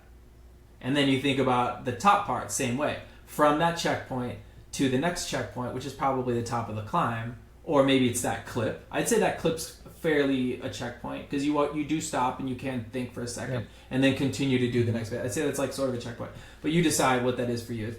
Personal. Time that and apply a level of like 1 to 10 difficulty. That information right there and the style and the angle and the style of the holds can give you so much of a foot in the door to prepare for that route with that stuff. So like, you know, 2 minutes is always a number, 30 seconds, 45 seconds. They're always like these kind of fundamental numbers to train. And they can kind of lead you to arrive to your project so much better prepped than just like hanging on the hangboard. And I don't know what your training protocol is or whatever, but I'm just saying like the time under tension and the high and intensity of that time under tension can be trained beforehand, and then you can apply it to your project. It fucking works. I love it. I'm gonna use that. Fucking I mean, I've been works. doing move counts. Like it's 33 moves for me. Fuck move counts, So man. Sorry, I don't do the move. The move counts are cool, but like, I think the time matters more because your move counts. Physiologically, that makes sense. Yeah, like the move count's gonna change. Like the time of those move counts will change. Like maybe your first time on those move counts, you're slow. Maybe the second time it's fast. Like that shouldn't. You need the time. You need to hit that proper time. And I really recommend that 30-30 power endurance interval exercise. That shit does amazing things for us climbers. Yeah. I'm in the mode right now because I'm training right now. So like my mind's in that right now. So I'm doing this as we speak. Like I had like an early session today. So how does this timing work for something that's long? Oh god, it may like Bad Girls Club. So like for instance, checkpoints. Yeah. So like for instance, I feel I want to do Bad Girls Club next summer, but it's long, like probably 10 minutes or something. And I did. It's like 10 minutes. I did the crew a couple summers ago, but you know it's totally different, right? Like it's got these big knee bars, and then boulder problems, but Bad Girls Club doesn't really have the rests. Yeah, I mean, if I were going to suggest kind of general this whole thing. No, this is fun to talk about. I think that like an overlying exercise to help with that style of climb and China Beach style climb, or even like bouldering, like a session of like hard bouldering, the 30-30 interval exercise fucking overrides everything. Like you get your baseline of endurance, like aerobic capacity out of it, and you get your anaerobic capacity out of it. It's a 5.5 minute, round of climbing. Are you guys familiar with the exercise? 30 seconds on, 30 seconds off. You climb 6 times. I'll send you like the little protocol. This is an Eric Hurst. Someone posted about it recently, right? Yeah, I probably did. I made a little video about it for Eric Hurst, but I don't think he posted that shit. I don't know why. I feel like I might have seen something you talking about it somewhere, but I don't really remember where. I champion it really hard, and so does Cam Hurst. Like Cam's my bro. We both use this exercise, and like now a lot of our friends are using it, and it's like the cheat code for like surpassing like the dreadful like 4x4 like sweaty fucking horrible exercises. I actually like interval exercises. It's kind of fun. But what it does, the concept is basically applying a like 9 out of 10 level of difficulty for 30 seconds. And you do 30 seconds on, 30 seconds off, 30 seconds on, and you climb 6 times total. And that's one set, right? One rep is 30 seconds, one rest is 30 seconds. You climb 6 times to complete a set. And then you do 4 rounds, 4 sets, right? So in between these sets, you want to fucking chill. Full recovery. Chill, take your time. I don't rest like an hour or something like that. I rest about 20 minutes maximum. Usually between like my first and my second set, I chill about 10 to 12 minutes. And first set's usually like a warm-up. So you do that first set of body weight. And this is kind of, apply this if you're, this is like the high-end level, okay? So if you're injury-prone, or you've never done this before, or like maybe you're out of shape, or like you're new to training or something like that, don't use this shit. Just do 2 rounds and that's it, body weight. But the really like kind of intense way to do it, that I've had great success with, body weight, round 1, add 5 pounds, round 2, chill probably 20 minutes to your next set, then add 10 pounds, then chill maybe like 10, 12 minutes again, and then body weight. End of exercise, end of day. Fucking core, done. And that's it. And it's really intense, and it's like the 10 pounds, the 10 pound part is like really fucking uncomfortable. It's dreadful. It's heinous. But it's like enduring this pain that's also part of the training. That's training. And over time, probably, I think my general feedback that I get from the exercise is probably after 2 weeks of kind of doing this. So like I'm usually like 2 on, 1 off. I do a strength day, I do a interval day, and I rest. And then it's like now I'm in the portion of the training cycle where I'm doing like strength endurance day, and then an endurance day, and then rest, and then like 1 strength day, 1 strength endurance day, rest. Day A, day B, whatever. I'd say about 2 weeks this exercise kicks in, and you'll start noticing things. And the things you'll notice first are like if you're just sessioning, like you'll notice your sessions are longer and your strength level stays higher, and you get fatigued less quick. And also with climbing and going like climbing sport routes, like climbing something more in anaerobic capacity oriented, where you're just kind of using all of your body fuel, you have longer durations of it. So you get pumped less, and you can climb harder moves for longer, and it's an anaerobic capacity exercise. So you're basically growing this this capacity of zero oxygen functioning climbing. So super high intensity climbing, it just grows. It inevitably fucking grows because you're pressing it so much so frequently, and that shit does wonders for things like China Beach. For Bad Girls Club, I think of that as more like aerobic capacity. So I'd be hitting like 2x2s, like 2-minute intervals. It's like climb 3 times at 2 minutes, and I'd say that like intensity you want at like 6 or 7. You don't want to fall, I mean, if you fall, just get back on, so you keep that time portion going. So I've been doing these I've been doing these on the minute boulder problems. Oh hell yeah!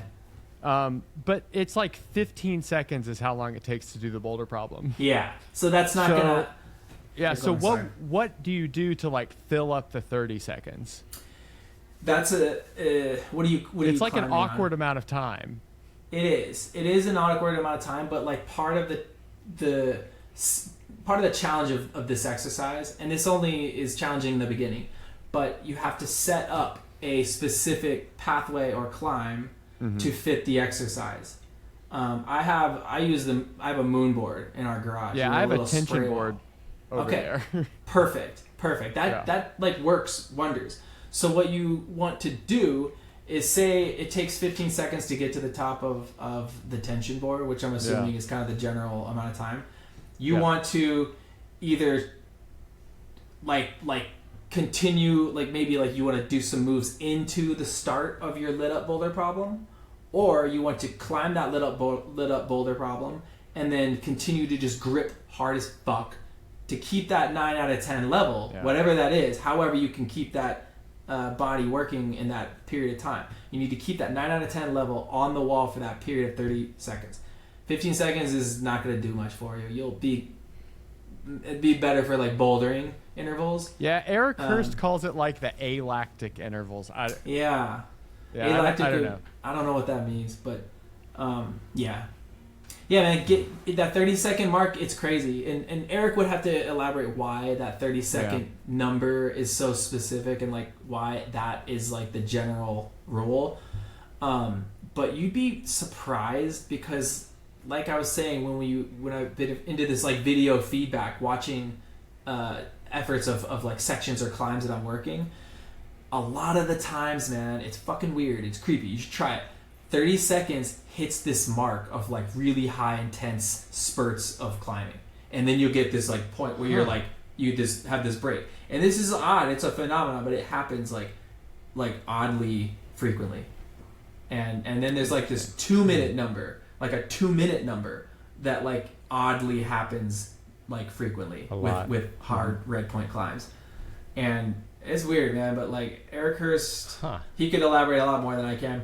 He's given me these exercises. I've adopted them and I've used them, and they've helped me climb my highest levels, and I'm still using them, and they're fun. They're really fun. 2 minutes is like the whole of China Beach. Yeah, how long does China Beach take to climb? I think it took me like 90 seconds or 2 minutes. Fuck. Yeah, That's sick. Michael was rocking the bottom. He climbed it so quickly. Cool. He's like skipping a lot of foot moves. The video is terrible. It's like grainy and you can't see anything. But the climbing is beautiful. Wow, that's so rad. Wild. It's a sprint route. I mean, that's like honestly like he could probably give you more information on what to train for than maybe I could. If it's 90 seconds, just go faster. Like if it's 90 seconds, I think that 30-30 interval would work fucking perfectly. I would work perfectly. I'm gonna try it. You should try it, man. I promise you, you'll notice something. But probably gonna try it right after this, honestly. You should, man. Like take time to like create the pathways. I use 3 different boulder problems that are, I'm like cruising. They're all my own pathways. I lit them up. They're my own private like versions. I do them the same way. You can probably skip moves and do it like whatever way, but like sometimes lighting up shit, it kind of like I don't know, dissuades you from being creative. You can kind of like make up your own pathway, like right left type shit. Take time to make a boulder problem or 3 boulder problems or 6 boulder problems, whatever it is, that fit the exercise, and that probably takes the most effort. But once you have them and you remember them and you log them or whatever, keep them in your bank, then those are your go-tos. And then you start adding that weight, and it's like, okay, it's a lot harder than it was that last session. You'll see the evolution. Okay, so speaking of like the pace of climbs, the elephant in the room, China Beach versus Livin, Astro. Yeah, you guys. You said some stuff. Yeah, you said some stuff. I'll be real, man. Like, and like, no disrespect to either China Beach or Livin, Astro. I mean, Christ, I think I look at them as like siblings, and they complement one another. Yeah. And I think that like if I were to recommend one higher en route in Rumney, I would suggest Livin Astro. I think it's more fun. I think it's like it's easier to fall off and have a good time. You have sections that have more flow. I love Black Rock. I love that there is like a massive checkpoint like in the middle that gives you like this big recovery, and then like this psychological, baggage for the exit. I like China Beach. China Beach is my baby, man, no matter what. But Livin Astro is the one that I think has more, enjoyable climbing, less stress. And you think they're about the same grade? Yeah, I do. I think they're about spicy take. Yeah, I think they're about the same grade. But man, you gotta remember, like I haven't been there and done those routes in a long ass time. But I do remember like Livin Astro, not comparing to other 8C pluses I've done. Livin Astro doesn't seem to like kind of feel the same level.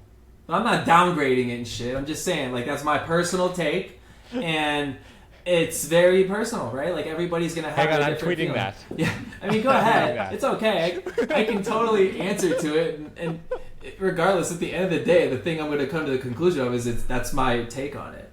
And like, well, people at the cliff were saying that when I was climbing there a lot. Like, this is not. I don't think this is an uncommon take that they're about the same difficulty. Yeah, they're about the same difficulty, man. I mean, like China Beach has so much more psychological, I think there's just like a lot more technical aspects to China Beach that really puts the climber to the test. And with Livin Astro, there's maybe less technical aspects, but like kind of more, I don't know, pizzazz and hard sections. Mm-hmm. And so you have like more, intensity in climbing, and then you have more intensity in sensation. What was the timeline with those routes? So China Beach was much earlier, right? Yeah. I mean, like in terms of the development period. Yeah. So I'd say Livin Astro came around like I bet Livin Astro came around in maybe like 1999. Okay, and China Beach. China Beach was like friggin'. I think Ward maybe got that going in like 1992 or 94 or something like that. I honestly don't know. I don't know. But it was way before I was a climber. Sure. I started like climbing, and I think my introduction to climbing was like considering it being something I liked was by 1995. Okay. Yeah, and China Beach was in existence, and it was new, and that was when I saw Ward and right. Yeah, that story. Yeah, it's siblings. Interesting. One of the things that's cool about talking to people about a single route is it kind of gets at the heart of what you look for in a climb. Like a lot of people have said, one of the reasons they like China Beach is there's almost no place to chalk. Like yeah, there are little checkpoints, but there's no big checkpoints. But then you're calling out kind of that big checkpoint in Astro as being a really cool thing. And I'm wondering, like with you as a route you've developed so many routes. To some degree, you're shaping these routes, and what routes you look for and how you shape them goes into the style that you like. Like, does Livin Astro really connect with like a style of route you have developed? No. Afterwards? No. Oh yeah. Oh yeah. No. That's cool. That's surprising. I would say no. And like neither of those routes are specifically stylistically of interest for me. Like I'm not. I think. Tell me more. I think they're beautiful, and I think that they both like are very relevant in my I don't know, my growth as a climber. But like style wise, I don't really adore either one of them. And I think that China Beach is stressful, and you can slip and you can peel out, and there's like there's a lot of insecurity going on with that route. So psychologically, it's fucked up. Livin Astro, you have like this like kind of bummer of a start because you have this crack that you're like literally chimneying up, and your legs getting all ground up, and you're fucking your pants up, and then you're all of a sudden on the wall, and you're like, cool, I'm 30 feet up. I just went up this junk to like now all of a sudden, cool, I'm on the wall, and you get like and those first holds are like razor blades. 10 feet, yeah, no, you get like 10 feet of climbing, and then you're like traversing, and then all of a sudden you're at rest. I don't know, man. It's like I'm not trying to downplay them, but like neither one of those routes is style wise has like this big memory of being like, oh, it's so fun. They're both like really aggressive. They're both really aggressive, and that's like kind of a style of Rumney too. It's like very aggressive, And I've said this to people so many times. I'm like, I'm glad I did what I did at Rumney when I did it, because I don't want to go do that again.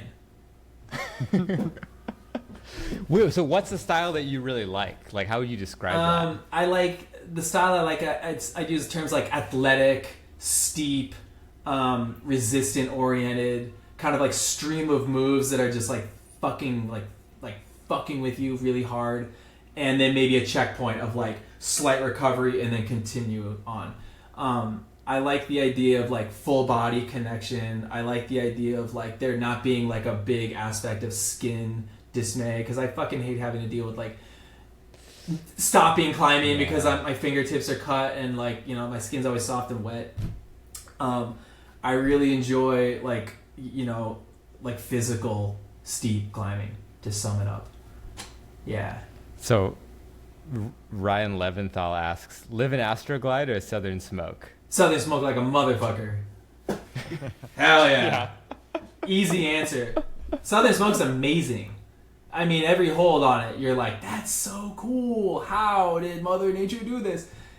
That thing's just really good, man. The angle's beautiful. The holds are all just like bubble and like kind of human friendly, non-aggressive compared to Livin Astro. Livin Astro's pissed. It's more like, you know, aggressive in the skin, aggressive move-wise, but there's more discomfort on Livin Astro. Southern Smoke has more just like, it's more like fluffy type, enjoyable, light-hearted climbing. Awesome. Yeah, I like these questions from people. That's fun. So you went to Norway, right? Mm-hmm. So is that cave just like a very large version of Waimea? Is the rock similar? Similar. I'd say that the rock in Rumney is younger, and it has more grain to it, and more like it has more like a grain, even like the kind of wood grain type stuff you get in Rumney, where you have like the kind of like you know, waves of like kind of these daggery stuff. In Flatanger, it's more rounded, like marble, like really compact, soft to the skin, like really gentle to the skin type rock. Yeah. And then you'll get like some kind of like salt and pepper style granite grainy stuff. That's again like pretty mellow on the skin. And I'm not saying I can't handle like sharp rock. I'm just saying like I think that's one of the reasons it's like so popular, is because it's like good, nice to the touch. And like you have these like larger bulbous features that like sometimes, man, they look like a giant like anvil or like an anchor just sticking out of the wall, and it looks completely detached, but it's insanely strong and like a giant piece of iron. It's fucking crazy, man. It is very reminiscent of Rumney, but I'd say it's more reminiscent of like Shagg Pond. It's closer to that. I was gonna ask about Shagg Crag. Yeah, it's closer to Shagg. You get, because Shagg's such a fine grain, and it's like kind of like fun, and the holds are more like kind of rounded, you know, as opposed to like kind of spiky or thin. So you have more of like, just like sensationally, it's like, but it's pleasant. It's nice. Did the three of you spend much time at Shagg, like during the developmental period of your climbing? I think Dave and Gomez did. Me, no. Dave and Gomez did like the first ascents of the kind of higher level routes. Okay. And I did them like later in life. I think I was done with college, and I think I finished like it goes up to like 8B, like 13D. Yeah, I think so. Maybe 14A, maybe. or something like that. I've only been there one day, so I'm not really. Okay. Yeah, there's like it's a so 5.9 to a V8. Yeah, that one. Like, it's not very. yeah. It's a little pissed off, that one.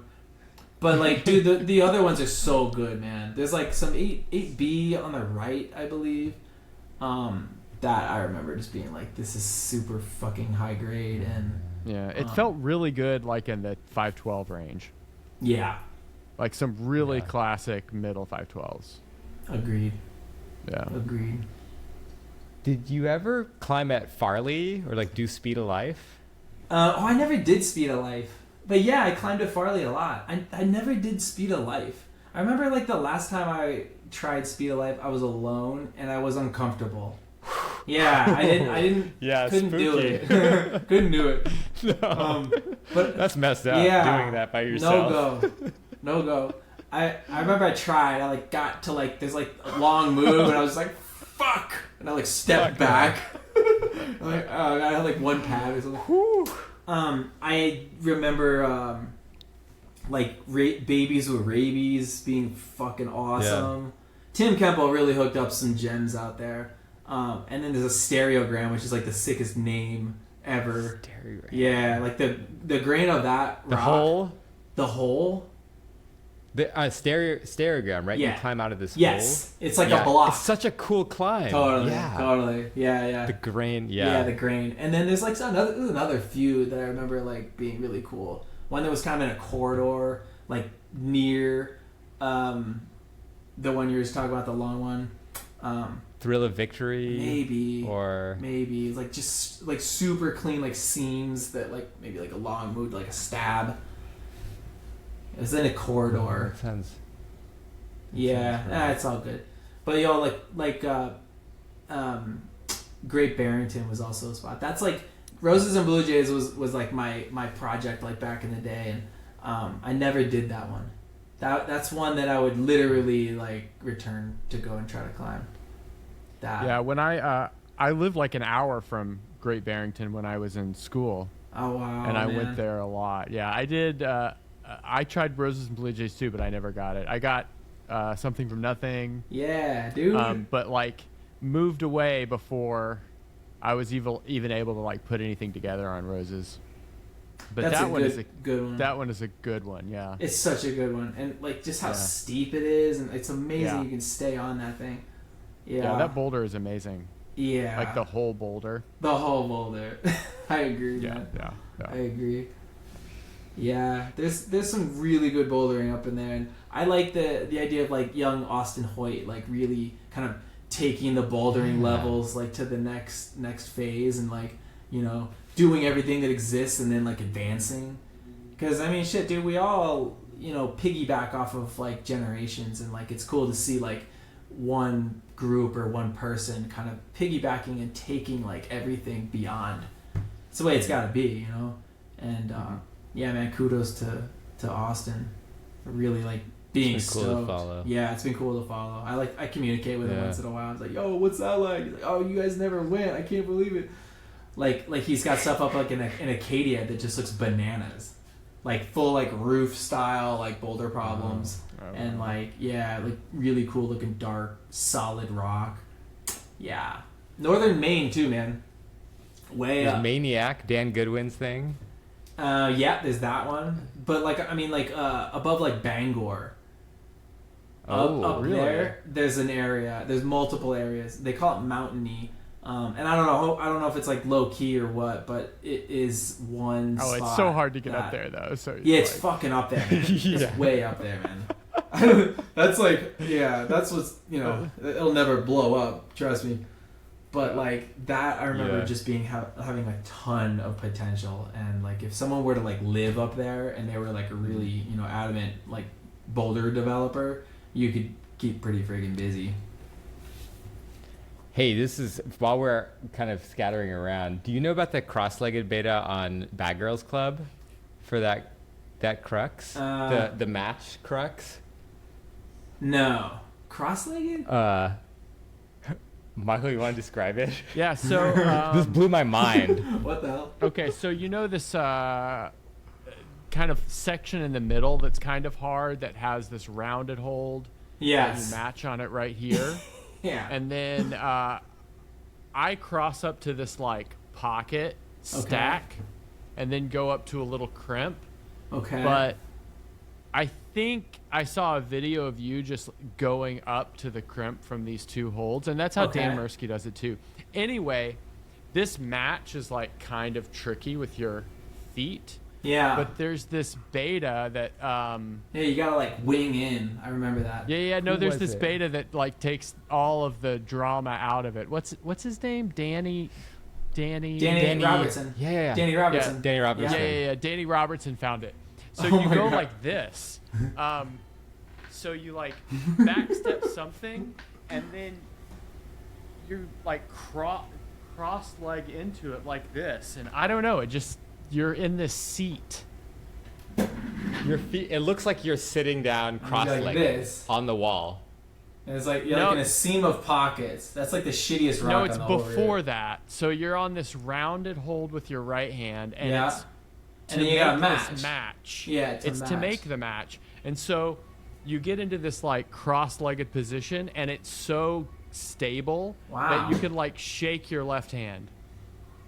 That's wild, man. I did not know that. I think Danny found it, and I don't know. It's fairly new. All I can say like magic. is But Danny rifle. finds all sorts of crazy stuff, right? Totally, dude. I mean, Yeah. if you're like educated in rifle, I think that like you learn so many fucking tools that you carry with you to other areas that are like so unique. Rifle has some of the more like interesting beta that like has educated me and a lot of people to like apply in other areas. And I'm not just talking about knee bars, like just ways to think and like I don't know, do cross-legged whatever moves. But yeah, man, like and the thing is like those roots, they're constant. Like the grades are like fleeting because there's new beta, new knees. Constantly. You never can trust on like a grade staying the level that it is in Rumney. Trust me.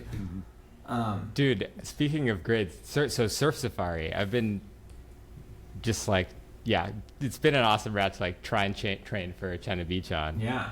But I think I've like broken the beta in all sorts of ways. I get this, at the crux, I get this toe hook jam way out right, and I'm like shaking a little bit, like right in the middle.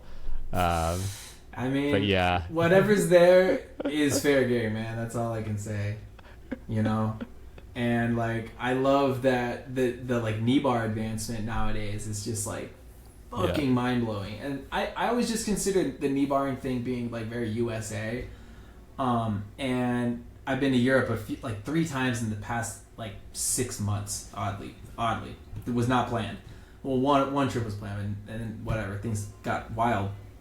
And the way the Europeans are using the knee bar advancement is fucking heavy. I had no idea how they've adopted it, and like the pad usage and like how beyond just the basic knee barring tactics are in Europe now. Because I used to go to Europe and it'd be like, oh, they pull a sock over their leg if it hurts. But nah, man, now it's like the full like send pads, like all different types. And they're just using like the most minute features to like fully utilize for movement or rest or whatever. And yeah, man, it's fascinating because like Danny Andrada is like a knee bar master, and he grew up like, you know, was knee barring without pads for years, and then he started to get like this like pins and needle thing going on, like kind of like nerve damage in his legs. So he started using the knee pads. Then he took the knee pads to the next level, and he's like, well, holy shit, like these knee pads are like actually changing the levels of these climbs. They're changing the intensity. And so he's gone back and like, you know, like for instance in the Alibaba cave, he went back to the Alibaba cave with the knee pads, and he's like repeating fucking like 9B level routes with the knee bars and with the knee pad tech and like regrading them. Because they inevitably changed because of the intensity was dropped. But it doesn't always happen, you know, but sometimes it does. Yeah. And I find it really fascinating because like I think we're in a new era where like we now use knee bars more than we used to, and it's like you know what used to be maybe like ethically a little funny. Now it's just fucking fair game. Use the knee bars. That shit should be in your backpack all the time. Use the knee bars, knee pads, have them with you. And another thing I learned is like when you put them on, your brain's gonna work differently than if you don't have the knee pads on. Ooh, yeah, so there's like totally. Like if there's like potential you're for always knee bars, looking. You're always gonna be looking, right? And if you don't have them on, like you're not, you know, you're like, hey, I don't want to put my knee in that. Like, nah, maybe I'll try when I have the pads. Yeah. But when you go with the pads, then everything's just like popping out at you. You're like, oh shit, look at all these fucking possible knee bars I can get. And you know, I'm at the point now where I'm like, if they really help and like will enable me to climb the climb, fucking use them, man. But if it's like too much effort to like get these like things that slow a sequence down or kind of maybe take the fun and the flow out of it, I will kind of like, you know, I take what I need to do it at that grade level, but like if it's too much knee tech, it gets a little bit tedious. Yeah. Yeah, there's Speaking definitely of, Rajiv and I were talking about this over the summer when we were in rifle, and what routes were classic or what sections of routes were classic, and it seemed like a bunch of the routes that were classic in rifle were the ones that were climbed with not many knee bars that were straightforward. I agree. Like everyone Living in talks fear. about Living the in top fear, of the path. man. Yeah, Definitely. living in fear, or everyone talks about the top of the path being like so classic. Yeah. And it's just like straightforward, climbing square, left, right, left, right. Which is so rare for rifle. Yeah. Like of all places, it's just like that's not that house. Where are we? Yeah, I like living in fear comes to mind for me. Yeah, for personally. sure. Yeah. 'Cause that, I mean, that's like so the sick. yeah. And you don't need knee But, like, pads. It's really Fairly straightforward, no knee pads. Yeah. it's cool that it's Scott Fry from Surf Safari as well. Totally. Yeah. Totally. Oh, speaking of grades, rumor has it that you called Surf Safari like 13 Oh man, I think I was being cocky or something. I don't know. I don't know what the hell that was about. I mean, I was young and It gets like bugging out. 14A these days. Ah, my god, I don't know what the hell I was Oh. thinking. I've done it a couple of times though. Like it, I don't know what the hell level is. It fits me. Put it that way. Yeah, it fits me. Like I just kind of fit right in there, and it's not like so so bad. I mean, it's a fun. It's when you're describing your the style you like. Yeah, so. that's kind of it. Good grips. Yeah, kind of big, Yeah, bouldery. movement oriented. Yeah, it's kind of fit in that bill. On a similar note, I was at the Nor'easter. I remember I had this moment just like chatting with Dave on the right side of Waimea under They Died Surfing. Yeah. And those like short, like 13Ds there. Yeah. And he's looking up and he's like, yeah, we thought they died surfing. We called it 12B. Man, I think he was exaggerating. We never called it 12B. I think we called it 12D. Actually, I think that's actually the fact. Actually, but I think it was a joke too. It was like tongue in cheek, full like yeah right. We know what we're doing. Yeah. That thing's hard, man. That thing pissed off, like friggin' V9 boulder problem or Small something, holes. right? Yeah, I don't remember a lot of people Yeah. trying that one. That's random. I think a really good route over there is Boogeyman. Oh, interesting. Isn't that right? No. Sorry. Yeah. That's it. That's by parallel. Yeah, Boogeyman's good. I wanted to say Rhythm X. Oh, is Rhythm X, for freaking sure. awesome. For sure. Freaking awesome. There's like what's the story behind No Shit? No shit. Oh yeah. No Shit. Oh my god. It's like avoiding a bunch of holds near parallel. I heard there was like somebody smeared dog poop on the keyhole. Or it was human shit.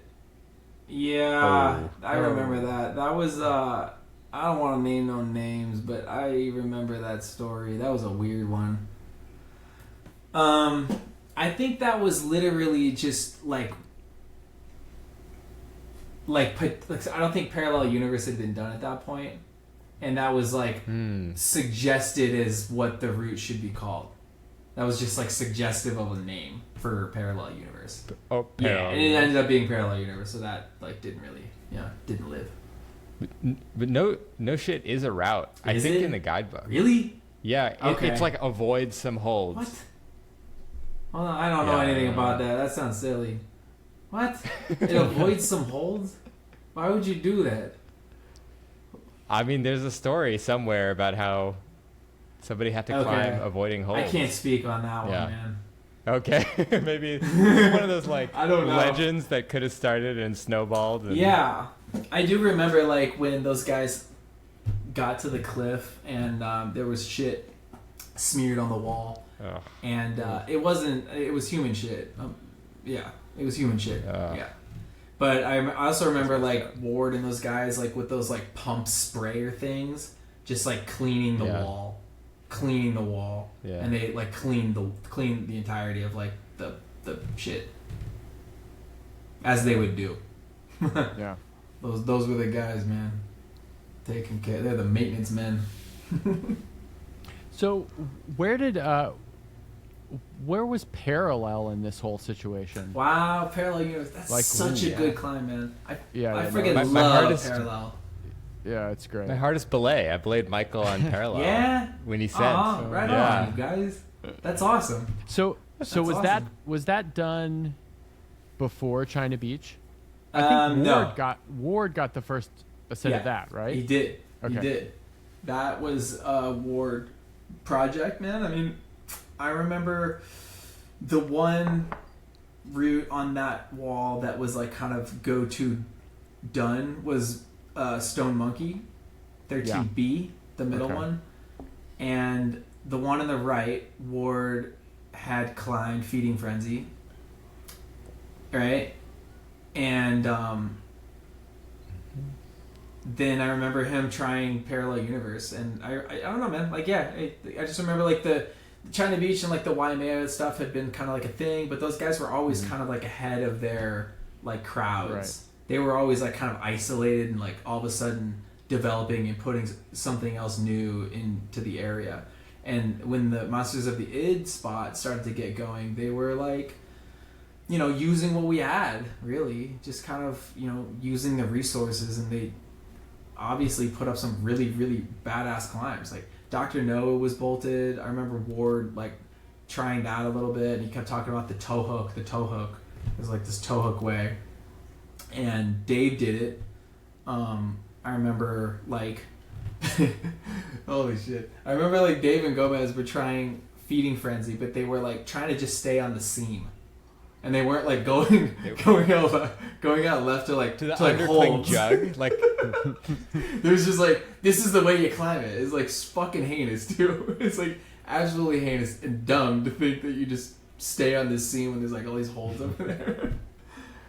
wait, was it that they didn't see it? No, or they- they just didn't think that was part of I the. think they saw it. They just thought it was cool to like do it that way. To go And up. I think it was just kind of, you know, inexperienced perspective on climbing.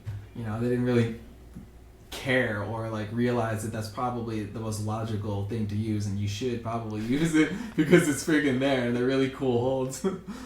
They were just like, oh, this is badass. Like, yo, let's do it this way.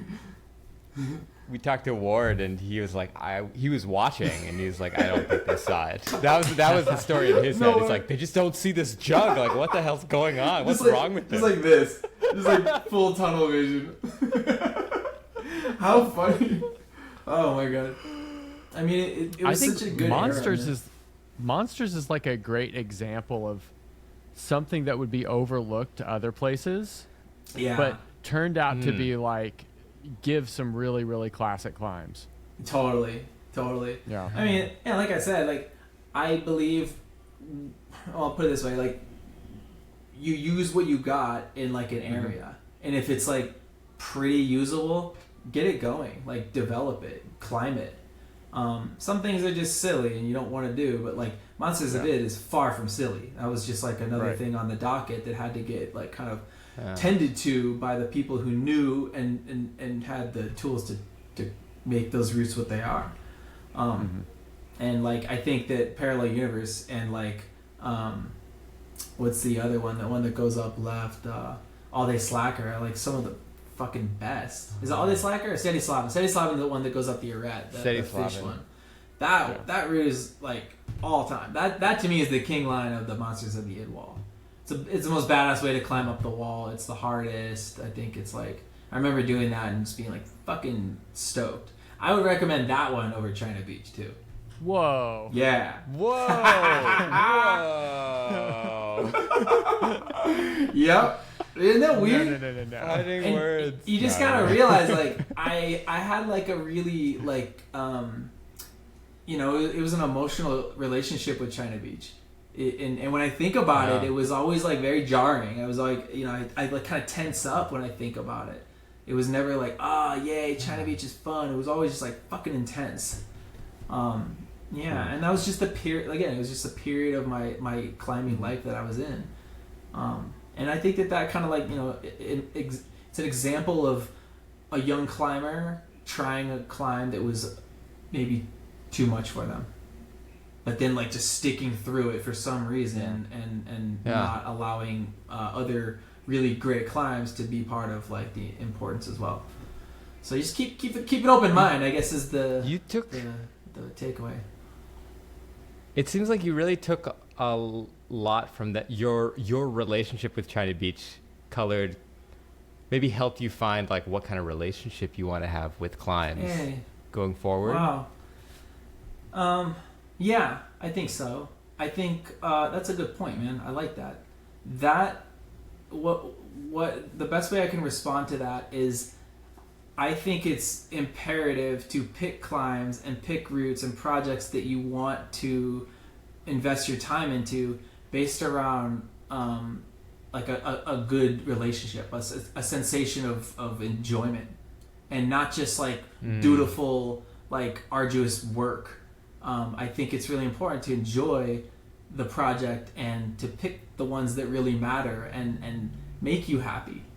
And maybe that's one of the things that's really challenging with China Beach, is because it's like so beautiful and so prominent and like kind of, like I said, has like this energy around it.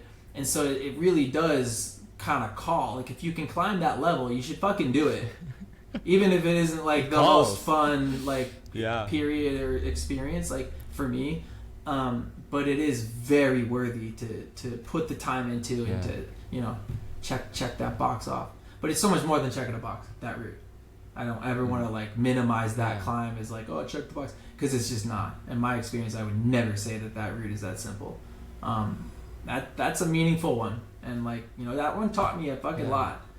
And I like that you brought that up, man. I think it really has like kind of given me the lesson to approach, you know, more or less like anything I invest my time in, period. It should have a positive takeaway and like a good feeling result, because that's what climbing is. You know, in terms of climbing, that's what climbing is. It should be fun. It should be about an enjoyment period and something that makes you happy. Wow. Deep. I don't know. I don't think I expect it to end up in the place we're in, you know, when we started having these types of conversations, because I think what I'm hearing and kind of experiencing is like, okay, this route, objectively the quality is really, really high. You know, it calls to you, it's got that story. Now that's a separate thing from each person's relationship with it, which is kind of what we've been exploring. And a lot of people had very special like capstone relationships with it, but that's not everybody. And that's reality. Like it's part of our lives in like different ways. Each climb is like part of your life in a different way. Yeah. And I don't know, I appreciate you for sure kind of diving into that and sharing that. Absolutely. You know, it's like the climbs that I'm wholly invested in right now, I like cherish them. They're my babies. You know, they have such a different like significance and like meaning, because, you know, I'm putting them up. I'm investing so much time in them. There are levels that, you know, I may never even reach. But when we're tapping into a place where we're not just, you know, checking that box, and this is like kind of an emotional roller coaster of like a time investment, I think that things have to meet the bill for where you are and what you really want out of it. And that's all very personal stuff. And like, I know like the routes that I have like on my list right now are like, or these days I just try to keep it slim because I have so fucking many. But like the ones that really are at the top of my list are like really special. And I look at them as I will do whatever I can in my life to create the time to try them, to try to complete them, because they make me happier than like fucking anything. They fulfill me big time and like give me reasons to be healthy. They give me reasons to wake up. They give me reasons to go to work, to create the time, to create balance. They create so much of like a meaningful life. And like that's something that's really cool that climbing can do to all of us. And we all have that, you know? Yeah. That's special. What a wild, like, special thing. Yeah, man. sport almost seems like just a piece of it. It is a sport, among other things. I call it a sport all the time. But, we all know it's more than that. We're not like, I mean, I do consider our approach to hard and, like, investing in climbing is we're athletes. We aren't just, like, not preparing and maintaining a certain health and level of fitness and yada yada to go sit at the cliff. We're investing a lot to be as good as we can be, because that's whatever, cool to us, or makes us happy, or makes us sad, or whatever the fuck your goal is. I think it's, climbing offers a good stability, and we're lucky people to have it. Yeah, and it's interesting that the accomplishments in climbing, like, only affect yourself, Totally. Like, you're not, well, at least to us, we're not competing against anyone, right? Yeah. I mean, I guess there is a competition climbing, but the things that we do only affect ourselves, and I think that's pretty rare. Yeah. In sport. I agree. I like that. Yeah, like that makes it difficult to call it a sport, huh? Like, in that context. I don't think so, but it's rare. I don't know. It seems rare and special. Like, maybe skateboarding is, similar, or like they're surfing, although there are competitions. Yeah. Like, there are these kind of, like, sports where it's more about you and the experience. Yeah. Yeah, I think, like, I've been asking myself a lot of these questions, like, at the end of the day, would I go do what I have been doing for so many years if no one were watching, and if no one noticed? And part of me is like, wow, it's really nice to, like, share it with somebody, and to kind of get to have some feedback in some way. Like, it really is important to, like, gauge where you are, gauge where they are, gauge, like, to just kind of find perspective. That's perspective. That gives us perspective. And then I'm also like, man, I honestly, like, can do this shit alone, because I do it alone a lot. And I have a fucking great time doing it alone too. So it's like, it's a hard question to answer, but, like, I feel like when you have a passion that, like, really is, fulfilling on some level, it's like, I find myself being really grateful to have it. And to like call it a sport, or to call it like a competition, or to call it like a social thing. And, I don't really identify with that. Like, I get that. I understand those terms. Yeah. But, like, for me, at the end of the day, it's really just, like, my personal time with this goal, and meeting a goal, and, like, having the reason to put all of my energy into that goal, and it being allowed, and it being accepted. Yeah. Right? Yeah. And it's, for me, like, two things are true. Like, one, that by itself can be enough. Like, I don't know, once in a while I go and just boulder in the woods, like, nobody's there. It's just no audience, nothing. And it's a great time. And the other thing that's also true is that it's cool. It's really fun to be able to share that with people who get it. Because it's hard to describe. Yeah, it is. It is. And like, think of it this way, like, how much harder do you try when you're with your friends or some people that, like, you're feeling, sharing the same kind of energy? I mean, like, that energy alone, it just makes such a better session or try effort. I mean, sometimes, not always, again, it's case to case, but, like, I believe, like, I try a lot harder when I'm with, like, a friend than if I'm fully alone, in general. Do you ever climb with, like, Dave and Luke these days? I mean, I would see Gomez in Rifle, and man, when I see Gomez, it's like, I mean, he's like family. I don't like ever talk to Gomez. He doesn't reach out ever. I don't reach out. I mean, maybe no, we don't really communicate. But I talk to Dave all the fucking time, man. We got different lives, all of us. We have different goals. Yeah. Me and Dave probably have a lot of the same goals, but, like, just different places. I miss both of them, I wish I could have more time with Dave, because Dave is literally one of the most fascinating people like I've ever known in my life. There's nobody like him. And like no matter what, when you hang out with Dave, you learn so much. He opens your mind and sometimes like forces you to learn, because he never fucking stops talking, but like he's just filled with like energy and information, and it's friggin' contagious.